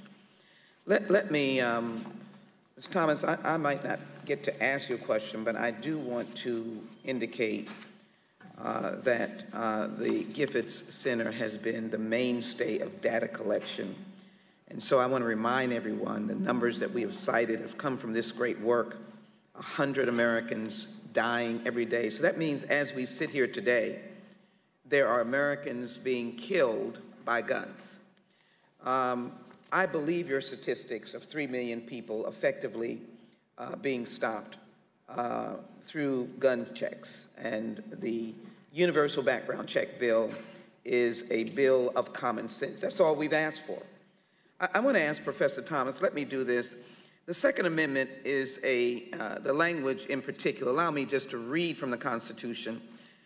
It indicates a well-regulated militia being necessary to the security of a free state. The right of the people to keep and bear arms shall not be infringed. A simple process of background check, and I don't have a lot of time, Professor Malcolm, I'm going to direct a question to you. What in the Second Amendment is impacted through a simple, straightforward background check? How are you stopped from getting a gun? Would you be stopped from getting a gun through a background check? I would not be stopped, but the people who are likely to misuse a gun would not go through a background check. So the background check is really affecting those people who are law-abiding citizens for the most part, and not those people on the streets. But the law-abiding citizens would not be blocked from getting a gun through a background check. Is that correct? If you make the background check cumbersome enough, like this new bill will, then I think it will. You've not answered the question. You've not answered the question. The question is, what in the Second Amendment is infringed upon by a background check? We're not asking about the process and cumbersome. That has to be tested. This is a bill that indicates universal background check. The process does interfere with people being able to get it. We've heard that there are expenses. But we have no data to prove that. And so I think you're not connecting it. I would like to hear you say just the existence of a universal background check, not process, would violate the Second Amendment. Is that a yes or no? Background check is a process, really, and you can make it cumbersome. Does it violate the Second Amendment? Does it stop people from getting guns?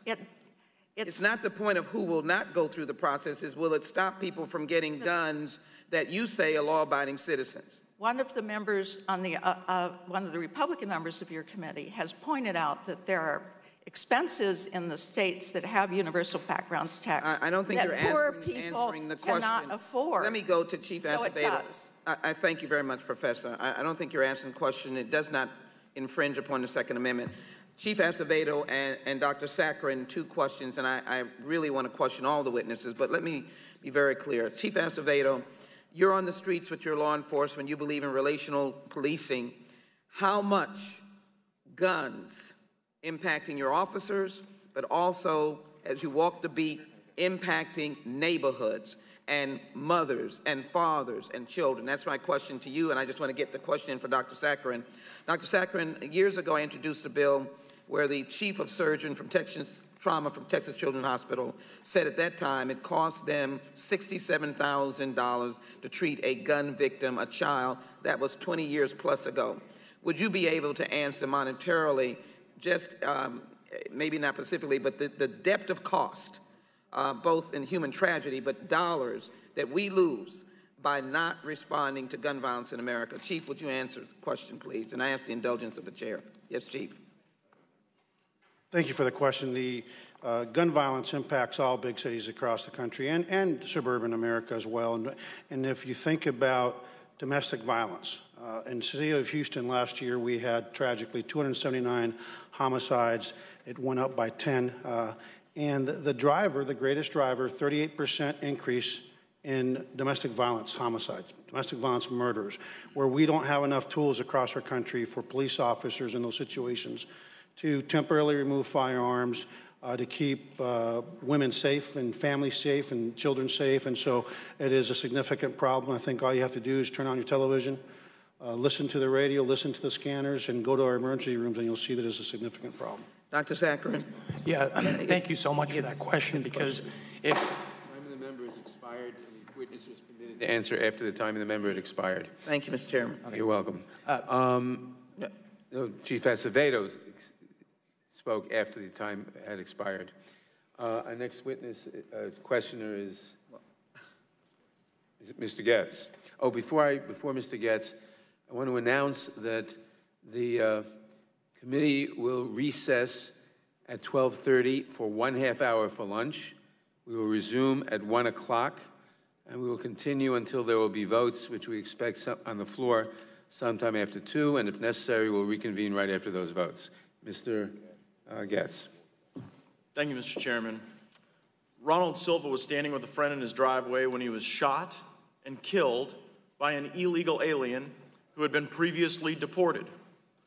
Agnes Gibney, who was De Silva's mother, said, "The guy who killed my son has a determinate sentence in prison, but I have a lifetime sentence of grief and pain." Alapomar Alamontario is an illegal alien from Mexico. He murdered Grant Rohnbach with a gun on January 22nd, 2015 in Mesa, Arizona.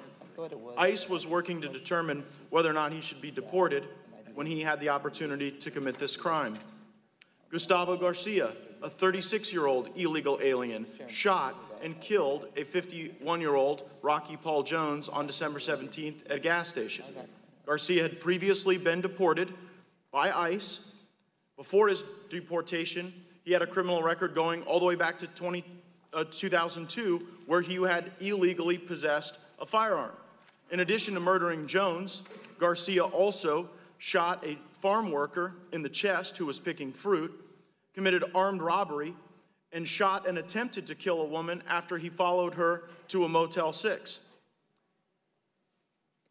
On January 2nd, 2019, an illegal alien shot and murdered California officer Ranil Singh, a story that captivated the attention of the country. On November 13, 2018, an illegal alien shot and killed 3 people in Missouri after he was released on domestic violence charges. This was Luis Perez, age 23, was a recipient of the DACA program in 2012 and 2014. So time and again, Mr. Chairman, we see circumstances where people illegally come into the possession of firearms. Each of these illegal aliens did not acquire these guns lawfully. Matter of fact, Title 18 of the Federal Code says that it is always unlawful for an illegal alien to have a firearm. And so while I appreciate folks from my state of Florida coming and sharing their advice and their counsel to the Judiciary Committee, I think that the stories of other people who have been impacted by gun violence are relevant to our discourse because they speak to the fact that there are dangerous people who do illegal things who will have access to firearms. The question is, what will ensure that that does not cause the massive amount of violence that we've seen in the country? And so I'm encouraged by elements of legislation passed in my home state of Florida that focus on red flag circumstances, mental health, that look at people who go through our jails and do everything we can to ensure that when their time in incarceration is concluded, they don't go back to arsenals where they can do harm to themselves or others. But as I review H.R. 8, it seems to me that there's nothing in the bill that would have stopped many of the instances that we've been discussing. And moreover, if we're really looking for solutions, maybe we ought to allow states to do what Florida did and analyze the impacts on our mental health system, recognizing that those systems are different across the 50 states. And so I hope that we will not adopt this federalization of deprivation of constitutional rights. I hope that we will allow our states to continue to innovate and find ways to keep communities safer. And as we hear the stories and circumstances for those here, I hope we do not forget the pain and anguish and sense of loss felt by those all over the country who have been the victims of violence at the hands of illegal aliens. H.R. 8 would not have stopped many of the circumstances I raised, but a wall, a barrier on the southern border may have, and that's what we're fighting for. Mr. Chairman. Well, gentlemen will suspend. Everyone here is here as a guest of the committee, yes. And no matter what you think of what any member of the committee may say, or any witness for that matter, you must not comment or otherwise demonstrate. Mr. Chairman, may I have my time restored? Your time will be restored. Thank you, Mr. Chairman. I appreciate that. And so again, I think that was a rather instructive moment for the committee, Mr. Chairman, because as we gather here in Washington, there are a divergent series of views and inputs and thoughts. And my concern is that by adopting H.R. 8, we actually stifle the innovation that could lead to better public safety outcomes if we allowed states and local communities to deal with the challenges my great state of Florida has. And so again, I hope that we'll deal with all of the drivers of violence. The greatest driver of violence in the circumstances that I indicated was not the firearm. It was the fact that we have an immigration system that allows people to come here violently. We engage in... There will be no comments or demonstrations, please. Mr. Chairman, point of order. Who's it? Is there any committee rule or a point of parliamentary inquiry, is there any committee rule that prevents a member of Congress from reciting false statements in a committee hearing that are unsupported by the evidence? Or are members of Congress entitled to just make things up in support of specious arguments? It's a parliamentary inquiry. I'm not aware, off the top of my head, since I haven't researched this question, I'm not aware of any such rule. I would also observe that the factuality of any statement is always subject to contest by someone who disagrees with it. At a hearing such as this, if a member makes a statement that is not borne out by the facts, it's the prerogative of another member, when his turn comes, to comment on that or to point out his opinion or her opinion as to its truth or falsity. Thank you, Mr. Chairman. Mr. Chairman, no. I believe I still control the time. Mr. Chairman. One moment. It is never permissible for members of the audience to comment or vociferously to object. This is a hearing for members of Congress and for the witnesses. Everyone else is here as an observer and must not participate in any way other than by observing. Mr. Chairman. Mr. Chairman, I make a point of order against the gentleman. I make a point of order that the gentleman's words were unparliamentary because they implied the lying or the falsehood of a member. Now, if he wants to go there, then we'll take words down. I would rule the gentleman's point of order not well taken because because there was not an accusation. Did he not? Excuse me, let me finish. There was not an accusation of falsity by another member. There was simply an inquiry as to rules regarding that subject. Did he not make the statement that he was asking that the member was making, us how to stop a member from making false statements? Did he or did he not? My recollection, we could have it read back, but I don't think that's necessary, is that he simply asked about the rules that we use when if a member makes a false statement, which is an inquiry. It is not a direct accusation that a member made a false statement. Well, Mr. Chairman, I'll just recommend that that line got so far up that there was no way to see if it was crossed. He got so close to that line that he couldn't tell if he was over it or not. So I think we need to continue to watch. We'll let the gentleman continue, but this needs to happen in an orderly way. We have differences of opinion. Those differences of opinion need to be expressed, and when those differences are messed up, we need to stay in a parliamentary procedure. This is not going to result in just complete yelling and accusing of each other. Well, that's what you're talking for. He's got 5 minutes coming up. He can say whatever he wants to say. Yelling is out of order, obviously, yelling by members of the audience. The inquiry by a member did not violate the rules because it was not a direct accusation against another member. How much time does the member have left? I do have one more secondary parliamentary question. The gentleman will state As it's been stated in the past, inquiry. As has been stated in the past, Mr. Chairman, when members of the audience disrupt this, they are typically escorted out. Is that going to be the position of this chair, or are we going to continue to allow? Clause 2K4 of Rule 11 provides that, quote, the chair may punish breaches of order and decorum by censure and exclusion from the hearings. This rule has been construed to afford the chair the discretion to enforce decorum in the committee room, including through removal of disruptive members of the public. My preference is not to invoke this response at this time, but please consider this a warning. Thank you, Mr. Chairman, for your clarification. Mr. Chairman, I have a point of parliamentary inquiry. This gentleman will state his point of parliamentary inquiry. Thank you, Mr. Chairman. Mr. Chairman, is there a process in the committee whereby if the very same people are repeatedly interrupting the time of the members, that those people will be asked to depart the committee, or is there... I will, excuse me, if the gentleman repeats that or any other comment, I will directly be removed. I will directly be removed if he repeats it. Thank you, Mr. Chairman. And I'd observe that's 3 interruptions of my time by the same individual, and that the chair is not utilizing his discretion to remove that individual. I believe I have about a minute of time remaining, and I wanted to take the time. Will the gentleman yield for will my friend yield for a question? Well, I typically do, my friend from Florida, but since my time has been so interrupted by members of the other side, perhaps you could have one of your colleagues yield time to you. Mr. Chairman, may I inquire as to the time I have remaining, because I believe it was about a minute and 12 seconds. The gentleman has 1 minute and 37 seconds left. You need to clear the Thank you, block. Mr. Chairman. I appreciate that. The gentleman will proceed. Thank you, Mr. Chairman. We all are entitled to our own opinions and views on how to address gun violence, but I don't believe that we are entitled to our own facts.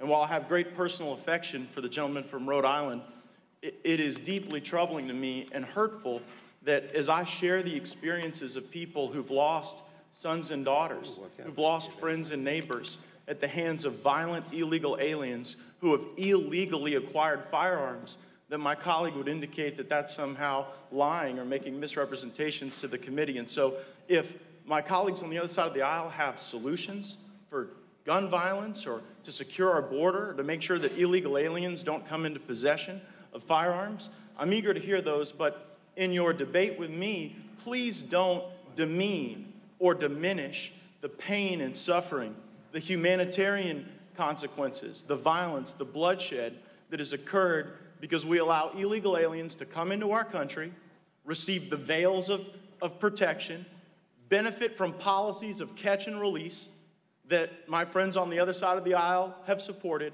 and then come here and act like that is the great challenge of our day to deal with gun violence. If we really cared about safer streets, we would build a wall and secure the border, and we would do it post-haste. I thank the chairman for his indulgence, and I yield back the balance of my time. Oh, Jesus Christ. Gentlelady will state a parliamentary inquiry. And I will direct it not at any particular member. I do think in this committee that we should, the parliamentary inquiry is the caution of making sure that we do not have broad labels of immigrants, African Americans, women, as we debate. We have a right to a disagreement, but is there any rules that confine us to not labeling individuals, such as the term illegal immigrants, which is a vast term of individuals, including women and children? I don't think that's a proper parliamentary inquiry. I thank the chairman. I'll pursue it in another manner. Thank you. Thank you. Next witness is, no, Mr. Cohen. Thank you, sir. Quite a while to get to me, exciting moments here. Ms. Thomas, let me ask you a few questions. You're familiar with most of the mass killings in this country in recent history?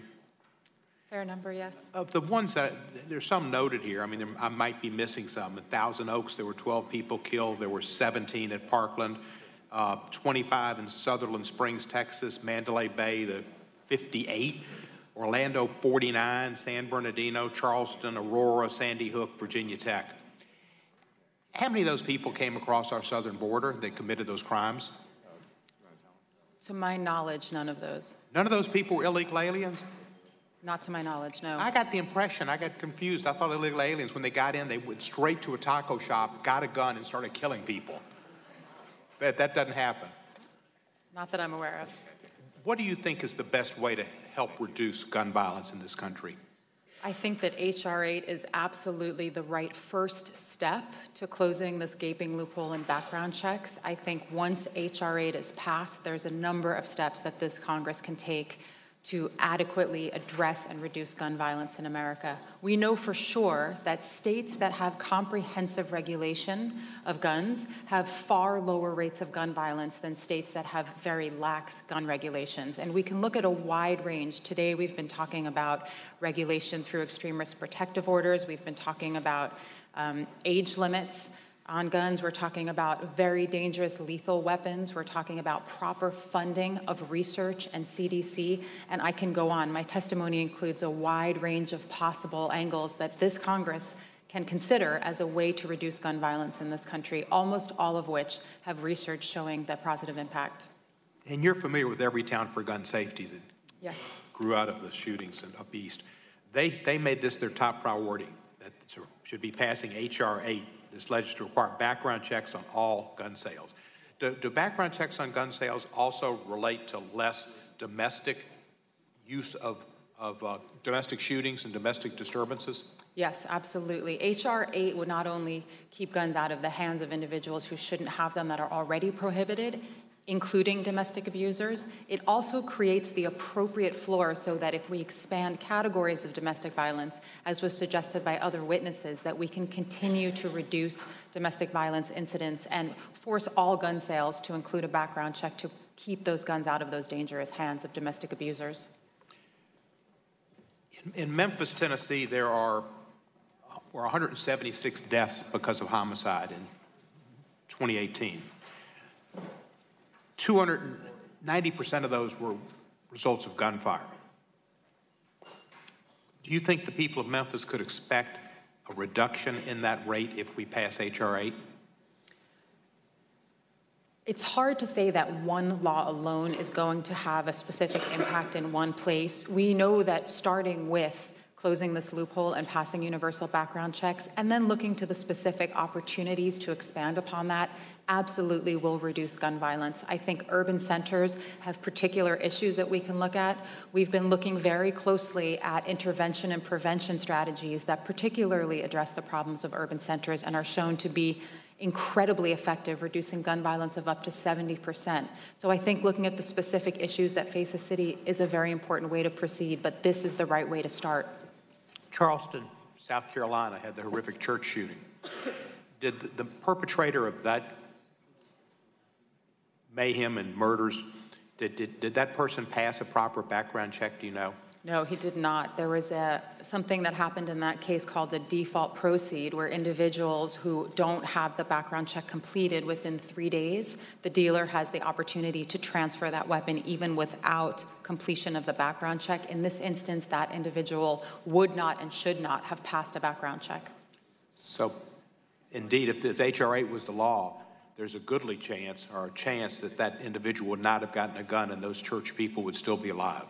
That is the hope, and we also need to look at closing that default proceeds loophole, at expanding the time available to complete background checks in instances where it's unclear whether that person should be entitled to have a gun. Thank you for your work, and thank you for all the people that have testified, and Mr. Thompson. It's just astonishing to me that with background checks is something I think over 90-some-odd% of the public is supportive, that almost every organization concerned about this thinks will help. And we need to reduce this and not have more moments of silence and deep thoughts and prayers. We've had enough of that. We need action. Thank you, and I yield back the balance of my time. Oh, gosh. I thank the gentleman. Now yield to now yield 5 minutes to Mr. Johnson.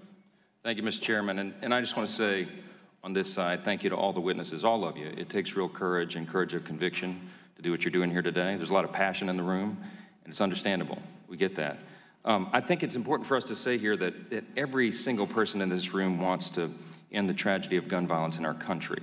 We just have policy differences on what's the best means to achieve that end, and that's what this is. So it's a healthy debate, and that's what our constitutional republic is founded upon, is healthy debate. So I'm glad you respect that. Look, we just think that this particular bill is not an effective step to achieving that desired end, and that's what it boils down to. In fact, we think it's going to be counterproductive. We're trying to explain that in some of our questions, and we'll do it during the markup as well. My questions are for Professor Malcolm. Thank you for being here. At first, I have just a couple of questions regarding the foundational principles of the Second Amendment, because I'm afraid we're losing some of that. And then second, I want to ask you about effective application of the Second Amendment. Let me get to the foundational principles. I think it's important for us to note what the Second Amendment is based upon. And you've written extensively about the Second Amendment and about how it's based upon and protects our pre-existing right. The Second Amendment doesn't say, for example, the people shall be permitted to be armed for their defense. It doesn't confer rights. The Second Amendment presupposes the right and clarifies that it shall not be infringed. And the question is, why is that? Well, you've written that Sir William Blackstone, for example, noted that gun rights are rooted in the natural right of resistance and self-preservation. Indeed, your scholarship notes the right of self-defense was generally understood in the 18th century by everyone as the first law of nature. And of course, our founders listed it first in the Declaration of Independence's triumvirate of our inalienable rights. So the question is, Professor, when you discuss this with your constitutional law students or when you talk to lay people about it, how do you convey and emphasize the importance of the underlying principle of the Second Amendment? Yes, the underlying principle was that this was your most fundamental right, your right to protect yourself. It's something that the law could not take away. And Blackstone, who's the great jurist that our founders were so influenced by, said that no country could take away, no government could take away the right to self-defense. And that it's not much comfort for the law to come later and pick up the pieces. And that's what's happened in a lot of the cases that we've heard about. I mean, that there are people that deserve to have some means of protecting themselves. And that really is the core of the Second Amendment, that it's the right to your individual self-defense. And as I mentioned before, that the police, however much they might want to protect us, can't possibly protect everybody. So the best way for anyone who's in danger to be able to protect themselves is through some means of protecting themselves, having a weapon. And I think that's what the Second Amendment was all about and what the founders understood it to be and what it still needs to have happen. It's fundamental and it is foundational. And indeed, when we apply that right, it can be very effective. In your written testimony, you noted that there's been an overall decline in firearm homicides since 1991, which correlates with the number of the current number of 39 states that have granted concealed carry permits, for example, on a shall-issue basis. My home state of Louisiana is one, and I have one of those. Do you believe that when states allow trusted law-abiding citizens to exercise their constitutional rights through shall-issue provisions and others like it, that gun violence can indeed be prevented? Well, it certainly has worked in those states.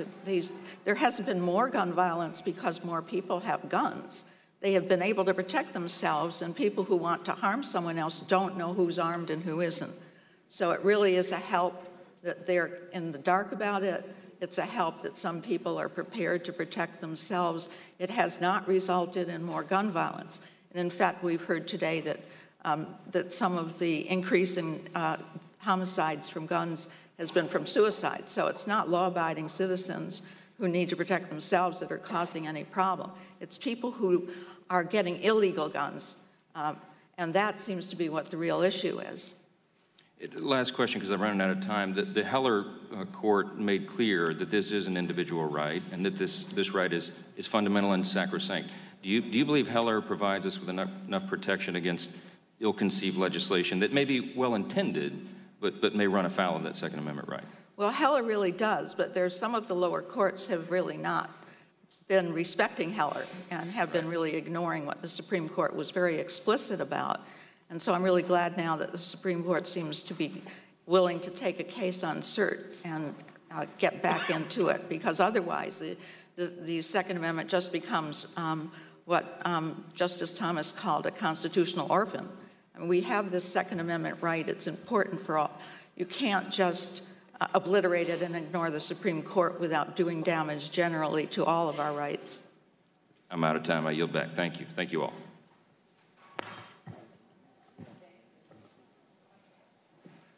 We'll recognize the gentleman from Georgia next. Thank you, Madam Chair. I'd like to begin by thanking all of the panelists who are here today, to Alea and the men and women in the room who have been personally touched by gun violence. I thank you for your bravery. By bearing witness to senseless acts of violence, you are helping to make our world a safer place. Thank you. The failure of Congress to pass universal background check legislation has eroded our sense of safety on our streets, in our schools, and even in our places of worship. Because background checks are not required for sales by unlicensed gun dealers, guns end up in the hands of dangerous people who are barred by law from owning a gun. In 2018, on the online site armslist.com, there were 97 online posts by unlicensed firearms dealers from Gwinnett County, Georgia, which is part of my district. They were advertising guns for sale. That represents potentially at least 97 guns being sold to 97 violent criminals or certified mentally ill individuals, those guns ending up in other locations throughout the country. Mr. Chairman, we can do better than this, or Madam Chair, we can do better than this. I want to thank you for making, I want to thank Chairman Nadler for making gun violence a subject of his very first committee meeting as chair, thus sending the message to the people of America that we are serious about common sense gun reform. Now I'm going to yield the balance of my time to a woman who has been personally aggrieved by the destructive effects of the gun violence epidemic that plagues America. I yield the balance of my time to my friend and colleague and original co-sponsor of H.R. 8, Congresswoman Lucy McBath, but I do want to recognize the efforts of the sponsor of H.R. 8, Mike Thompson, who sat through this hearing. Thank you for being here. And also Congresswoman Robin Kelly, who's a co-sponsor, original co-sponsor on H.R. 8. Thank you both for being here. Congresswoman McBath, I yield my time to you. Thank you so much, Congressman Johnson and Chairman Nadler, and to all the witnesses that are here today. As many of you know, gun violence is an issue that is deeply personal for me. In 2012, my son Jordan Davis was shot and killed by a man who opened fire on a car of unarmed teenagers at a gas station in Jacksonville, Florida. And Jordan was only 17 years old. Jordan would be turning 24 this week, February 16th. After my son's death, I dedicated my life to advocating for common sense gun safety solutions, but it was the shooting at Marjory Stoneman Douglas High School in Parkland, Florida, that year that finally motivated me to run for Congress. Yesterday, I brought Jeff and Margaret Binkley to the State of the Union as my guests. Just 3 months ago, the Binkleys experienced a tragedy that no parent should ever have to endure. Their daughter, Mara Binkley, was killed when a man entered a yoga studio in Tallahassee, Florida, and shot 6 people, killing 2 before taking his own life.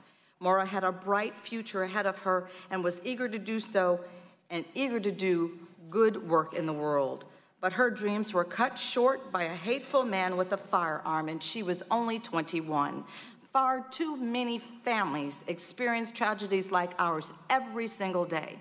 The pain of losing a child to gun violence never ends. And it's in that pain that drives me to do this work to prevent gun violence. These stories are vitally important as we work to pass common sense safety legislation to keep families like ours from experiencing the horror and heartbreak brought on by gun violence. The Binkleys believe that a policy solution could prevent killings like the death of their daughter. they have become advocates for extreme risk laws often called red flag laws, that these laws can prevent both murders and suicides by temporarily removing weapons from those who are a danger to themselves and to others.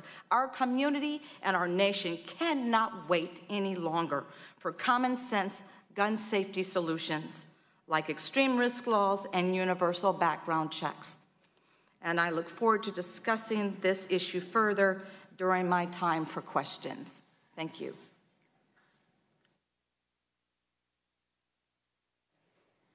The chair recognizes the gentleman from Arizona. Thank you, Madam Chair. Thank all of you panelists for being here today and the members of the audience for being here. My question is for Savannah. Savannah, I'm sorry for the violence that you experienced in your life. And I want to just ask a couple of questions with regard to your experience with the guns, and you indicated in your testimony that you were an owner of guns. When did you first begin getting it? When did you first get a gun, and what did you do to learn how to use it, et cetera? Yes, so my grandfather, I called him Pop-Up. He was always really into like firearms, target training, all that kind of stuff. So it's something I grew up around, and I always thought it was really interesting. And when I was probably like 8 or 9, I went to him and was like, I want to do this. And he's like, okay, well, you're a child, so you have to prove that you're responsible enough for this. So he gave me, you've probably purchased a handgun, you know how it comes with like an instruction manual, basically. He made me read that cover to cover, and he quizzed me on it. And it was only after that he let me even pick up a BB gun. And then after that, after training, safety training, I had to be able to take it apart, put it back together, all that kind of stuff. That's when he's like, okay, now I'll teach you how to shoot a handgun at our local range. And so it's something that was probably when I was like 10. And I'm 24 now, so it's been about 14 years. And so before you went away to college, you'd been using and been trained in using a gun for many years. Yes, sir. When you went to college, you left home? I did. I moved to Philadelphia from Norfolk, Virginia. Okay. And did you take any guns with you? I did not. It would have been illegal for me to have it on my college campus. And even transporting it could have been an issue because I couldn't obviously drive it through Maryland given their firearm laws. But no, I didn't want to break the law, so I left it at home. So you made a statement in your written testimony that you said, I obeyed the law as a responsible gun owner, and it ended with me being raped. I'm just one of countless examples of gun control benefiting assailants and making victims sitting ducks. I wonder if you would expand on that and tell us what you mean by that. Sure. So in my situation personally, I was left defenseless. There was nothing I could have done. He snuck up behind me and he attacked me, and I'm just a young woman, and at the time I weighed 100 pounds less than I do now, so there was no fighting him off. So that's what I mean in terms of my situation. But there are a lot of examples. Like one of the top ones that comes to my mind is Nikki Gozer, who there was a law at the time where you couldn't have you couldn't bring a firearm into a restaurant, and so she, as a law-abiding citizen, left it in the car, and her husband was shot and murdered in the restaurant, and she couldn't defend him. Well, thank you for being here today, and I appreciate your willingness to come out and testify on a very emotional issue, and I'm grateful for that. I appreciate that. Thank you. I'm going to Dr. Malcolm. Yes. In conjunction with testimony we just heard, in your written testimony, you said the FBI does not record defensive uses of guns. That's right. And tell me why that's so. I'm not sure why they don't do it. I think that even if they did record it, there are probably defensive uses of guns that are not reported to them because people are uncertain whether they would be somehow charged or not. But they don't record it. So the only way we have a sense of the defensive uses of guns is through some surveys and sort of anecdotal evidence. So the national surveys that you cited, well, you don't cite them, you refer to, I should say. You indicate what I would call a large range of between 700,000 to 3.6 million defensive uses annually. Can you elaborate on that, please? Yeah, as I say, it's very difficult to get these kinds of statistics. And when the government tries to do that, people are even more cautious about not saying anything for fear that they will in some way, run afoul of the law. But those defensive uses of guns are much, much greater than the number of people who are actually shot. And most of the people who defend themselves with guns, as I said, don't have to use it in any way. They just have to show they have it. There was an instance, you're going to run out of time. Yeah, so let me just, before you get there, I need to add this last question. Since a high gun homicide deaths in 1991, there's been a steep decline. Yes. Firearm homicides dropped by nearly half, but there's a slight uptick in the last couple of years. Explain on that. My time is done, if she may answer the question. Yes, it's really been extraordinary. I guess there was a peak in gun homicides in 1991, and over the last 20 years it had gone down by nearly half, despite the fact that there were more people who were able to have and carry guns in their states as more and more states began to have these special shall issue concealed carry weapons. So I think it shows that, first of all, that the guns are not causing the violence and in fact are probably helping to stop it, and also allowing people to exercise their right to protect themselves. Ordinary people are very responsible. It's not the people who are likely to commit a crime who are going to go through all these background checks or go through whatever process their state has. The gentleman's time has expired. Thank you. The chair recognizes the gentleman from Florida. I thank the chairwoman. I thank our witnesses for being here. I thank Mike Thompson and Robin Kelly for your leadership. I want to start this morning by recognizing my constituents from Parkland who are in the hearing room today. Tony and Jennifer Montalto, Gina's parents, April Shentrup and Robert Shentrup, Carmen's mother and brother, Debbie Hickson, Chris Hickson's wife, Tom and Gina Hoyer, Luke Hoyer's parents, Mitch Dorette, Nicholas Dorette's father, Manuel Oliver, father of Joaquin, and Fred Guttenberg, Jamie's father. I also want to recognize the families of Alyssa Aladeff, Scott Beagle, Martin Duque, Aaron Feiss, Carol Loughran, Elena Petty, Meadow Pollack, Helena Ramsey, Alex Schachter, and Peter Wang. They are the surviving families of the 14 students and 3 adults who were killed at Marjory Stoneman Douglas nearly 1 year ago on February 14th, 2018. Their pain and their loss is real, and it is immeasurable because their loved ones were gunned down, and it does not matter where that shooter was born. I want to recognize them today because in the year since that awful day, they have done everything that they can to make American communities safer from gun violence, each family in its own way, to improve law enforcement response to warning signs, to get weapons of war off our streets, to expand access to mental health, to develop safer schools, demand background checks on all gun purchases, stand up to gun corporations that control state legislatures and Washington to protect their profits and not protect American lives. The Parkland families have done all of this in response to their grief. They never signed up for this. They would do anything to change this. They don't owe us their service and advocacy. They don't owe us anything. Congress failed them. We didn't do our job. Today, the House Judiciary Committee is finally holding a hearing on gun violence, a crisis that kills 40,000 Americans every year. And what I want to ask my Republican colleagues is, it still too soon? Is it too soon to talk about taking action to stop gun violence? Because that's what I heard after Marjory Stoneman Douglas, but it was already too late. As we start this important work, Madam Chairman, I ask unanimous consent to enter statements into the record from Fred Guttenberg, Tony Montalto and Stand with Parkland, Patricia and Manuel Oliver and Change the Ref, and March for Our Lives. Without objection, so entered. Alea, thank you for being here.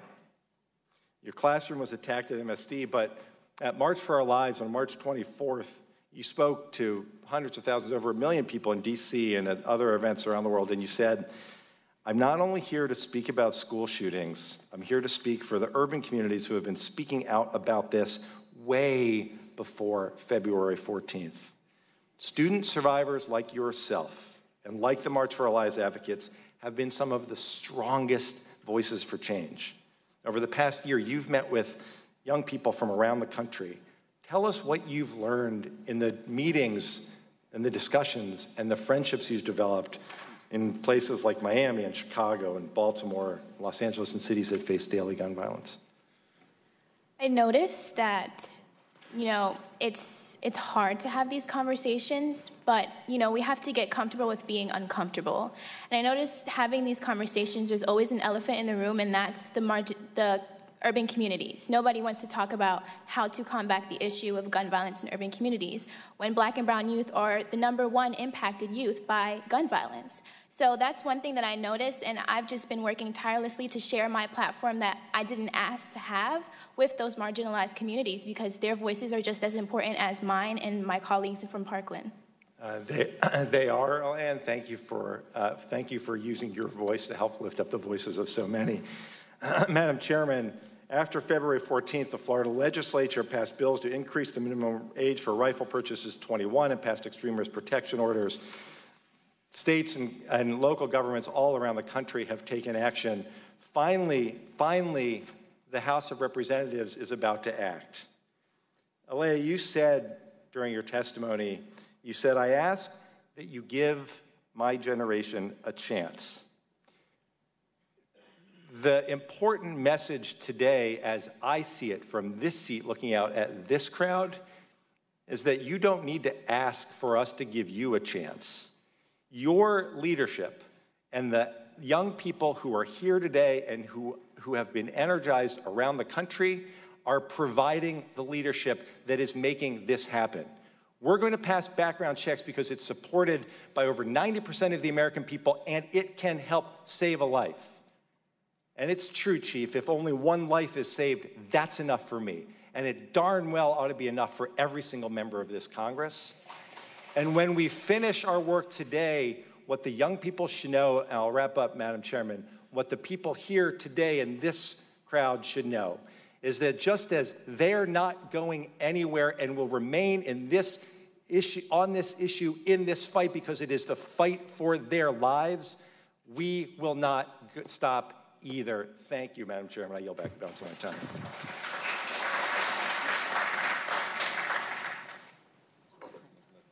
Okay. The chair recognizes the gentleman from Louisiana. No. I'm sorry. Oh, I'm sorry. Reading wrong. The gentleman from California. Thank you, Madam Chairman. This is not a new subject. We now have some 50 years of experience with gun control laws. And as Ms. Lindquist's testimony attests, we found them extremely effective at disarming law-abiding citizens. We found them extremely ineffective at disarming criminals and madmen and terrorists. They end up creating a society where the law-abiding are unarmed and criminals are as well-armed as ever. I think our schools are a microcosm of such a society where the gunman is king. Fortunately, we have also a lot of experience with laws that do work. Executing murderers works. Locking up other gun predators until they're old and feeble works. Confining the dangerously mentally ill so that they can be treated works. Responsible armed citizens who can return fire works. These laws protected us well for many, many decades.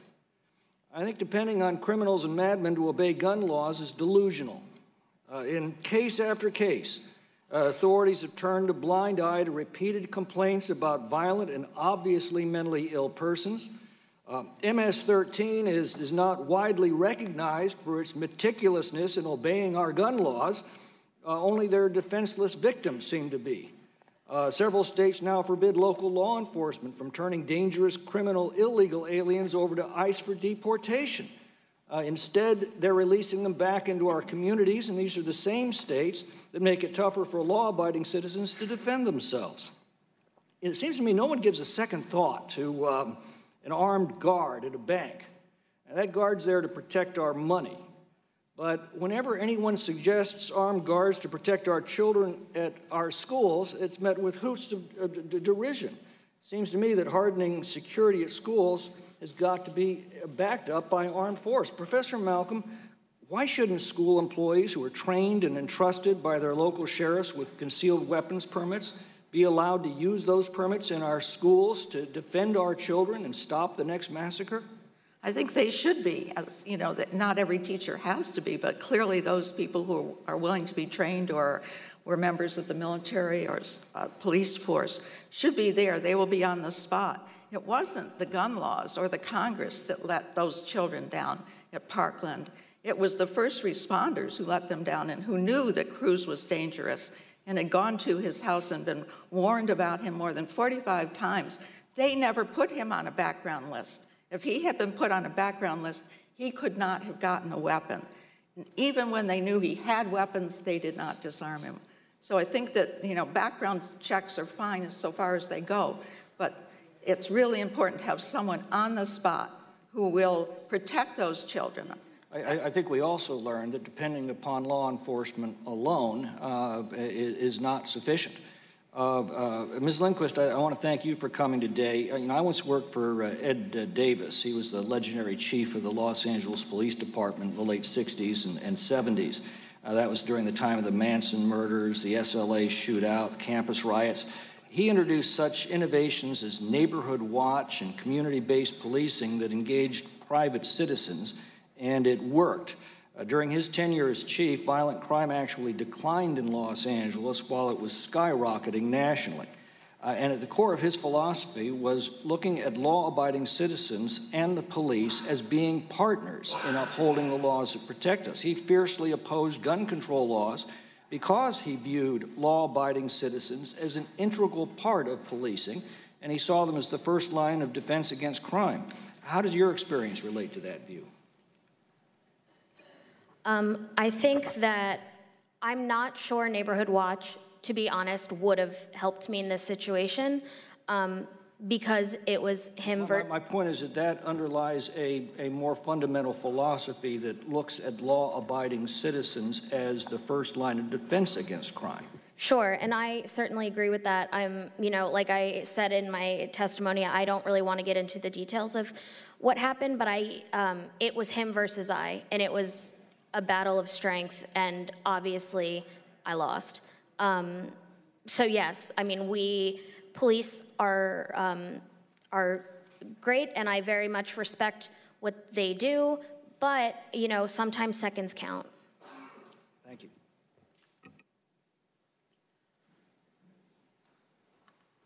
The chair recognizes the gentlewoman from California. Thank you, Madam Chair. And I just want to follow up a word on my colleague over there, Mr. McClintock. Neighborhood Watch, I do think, provides a real opportunity for community members to get involved.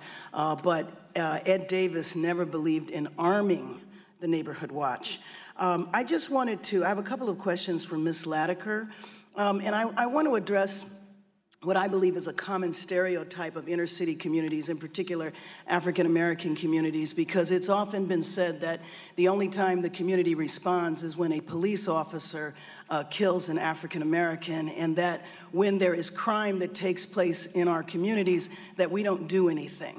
And I know that you're one of those soldiers on the front line. I want to thank you for being here today. I know that you are also supposed to be in Canada. My good colleague, Representative Robin Kelly, told me about your work, and I really wanted to ask you if you could talk about the work that you've done. What role can community-based organizations play in preventing crime and comforting those who have suffered from the impact? And then also, what resources do you need from us? I've worked in communities for many years, and I often know that it's never considered newsworthy when we're doing marches, talking about crime, and trying to address the situation. But anyway, I'd like for you to respond to what you're doing in the community and what we can do as members of Congress to help you. Well, first of all, thank you so much for that acknowledgement. As I sit here, I listen to the back and forth about gun violence, and to me it leaves out the most important part, and that's those who have to deal with it on a daily basis, or a mom in my community who has lost 2 sons in 1 week because of gun violence. And it seems like it's always talked around about the people who are living there. Now you can imagine a block with 10 houses on it, and 6 of those houses have lost kids to violence. So that there is no block anymore, there isn't any community anymore because all those families are hurting. And then one on the block steps up and says, I need to do something and I want to help. And nobody wants to help because of the color of their skin or where they come from or where they live at or the conditions. And so you're fighting a losing battle, and I'm speaking of myself personally here right now. You're fighting a losing battle not only to give hope to the people you're trying to help, but to the community that you live in because they believe that the violence is more prevalent than the hope is. Does your organization have funding? No, ma'am. No, ma'am. It's we all have not volunteer? for 15 years. Yes, ma'am. We have 7 dedicated volunteers. Not that we wouldn't want salaries, but and we need it, but. Well, how are you able to do that work with just volunteers? Because some very generous people, donors, people who believe in what we do have supported us for all these years, and foundations have helped us. But we have never had a grant writer or anything like that. And it doesn't come from that. I just want people to know before my time is up, it doesn't come from that. It comes from a sense of, I'm more afraid not to do anything than I am to do something. Right. But I do think if communities had the resources, without it's not as though the communities are irresponsible and don't want to do anything. I thank you very much. Thank you very much for being here today. Ms. Thomas, I wanted to ask if you could very briefly, because I need to yield some of my time to my colleague here, Mr. Deutsch. You know, in a community like Chicago that has strong gun laws, the problem is the surrounding area. State of California, strong gun laws, but we have out states that guns come in from. Could you very briefly respond to what the federal government could do to help? And then I'm going to yield my time to Mr. Deutsch. One of the things that the federal government could do would be to properly fund ATF so they could do their job to better trace that trafficking of guns that happens across state lines, and to pass a trafficking bill. We don't currently have a federal bill which addresses the problem of gun trafficking. Thank you. I think we need one. Thank you very much. I yield to Representative Deutsch. I thank my friend from California. I just wanted to set the record straight on one discussion. We've gone back and forth. There's been a lot of talk about Justice Scalia and the Heller case and Blackstone, and it's just important actually as we have these discussions to be honest about what we're trying to do. And the fact is that every single proposal that's been made on the gun safety area is entirely constitutional. Don't take it from me, take it from Justice Scalia, who said, and I quote, "Like most rights, the right secured by the Second Amendment is not unlimited. From Blackstone through the 19th century cases, commentators and courts routinely explained that the right was not a right to keep and carry any weapon whatsoever, in any manner whatsoever, and for whatever purpose." That's the language we need to bear in mind as we have this debate. We cannot be fooled by those who suggest that what we're trying to do is unconstitutional. What we're trying to do is constitutional. It is just, and it will save lives. Thank you, Madam Chair. Okay, the gentleman's time has expired. I ask for the committee's unanimous consent that the following items be added to the hearing record. We have a letter from Prosecutors Against Gun Violence, co-chaired by Michael Farrer, the Los Angeles City Attorney, and Cyrus Vance Jr., Manhattan District Attorney, in support of Bipartisan Background Checks Act of 2019. We have letters from Massachusetts 7th Congressional District elected officials, including Boston Mayor Martin J. Walsh, local advocates and constituents, presented by Representative Ayanna Pressley. And we have a 2019 report from Everytown for Gun Safety concerning internet sales of firearms and the background check loopholes that allow internet sales to occur without any background checks. Without objection, these letters will be added to the hearing record. Now, as was announced previously, the committee will now recess until 1 o'clock. I want to thank our guests in the audience for joining us today, and I want to let them know that if they leave during the break, they will not be guaranteed their seats when they return. We have many people outside who would like to come in, and we want to give everyone a chance, an opportunity to watch today's hearing. So with that, the committee will stand in recess until 1 o'clock.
The House Judiciary Committee meeting today on gun violence prevention and the proposed bill H.R. 8. They're not finished their work yet. We expect the committee to come back in at 1 o'clock Eastern, breaking here for lunch, and we will resume our live coverage when the committee returns. Until then, we're going to show you part of the earlier portion of the hearing, beginning with statements from the witnesses.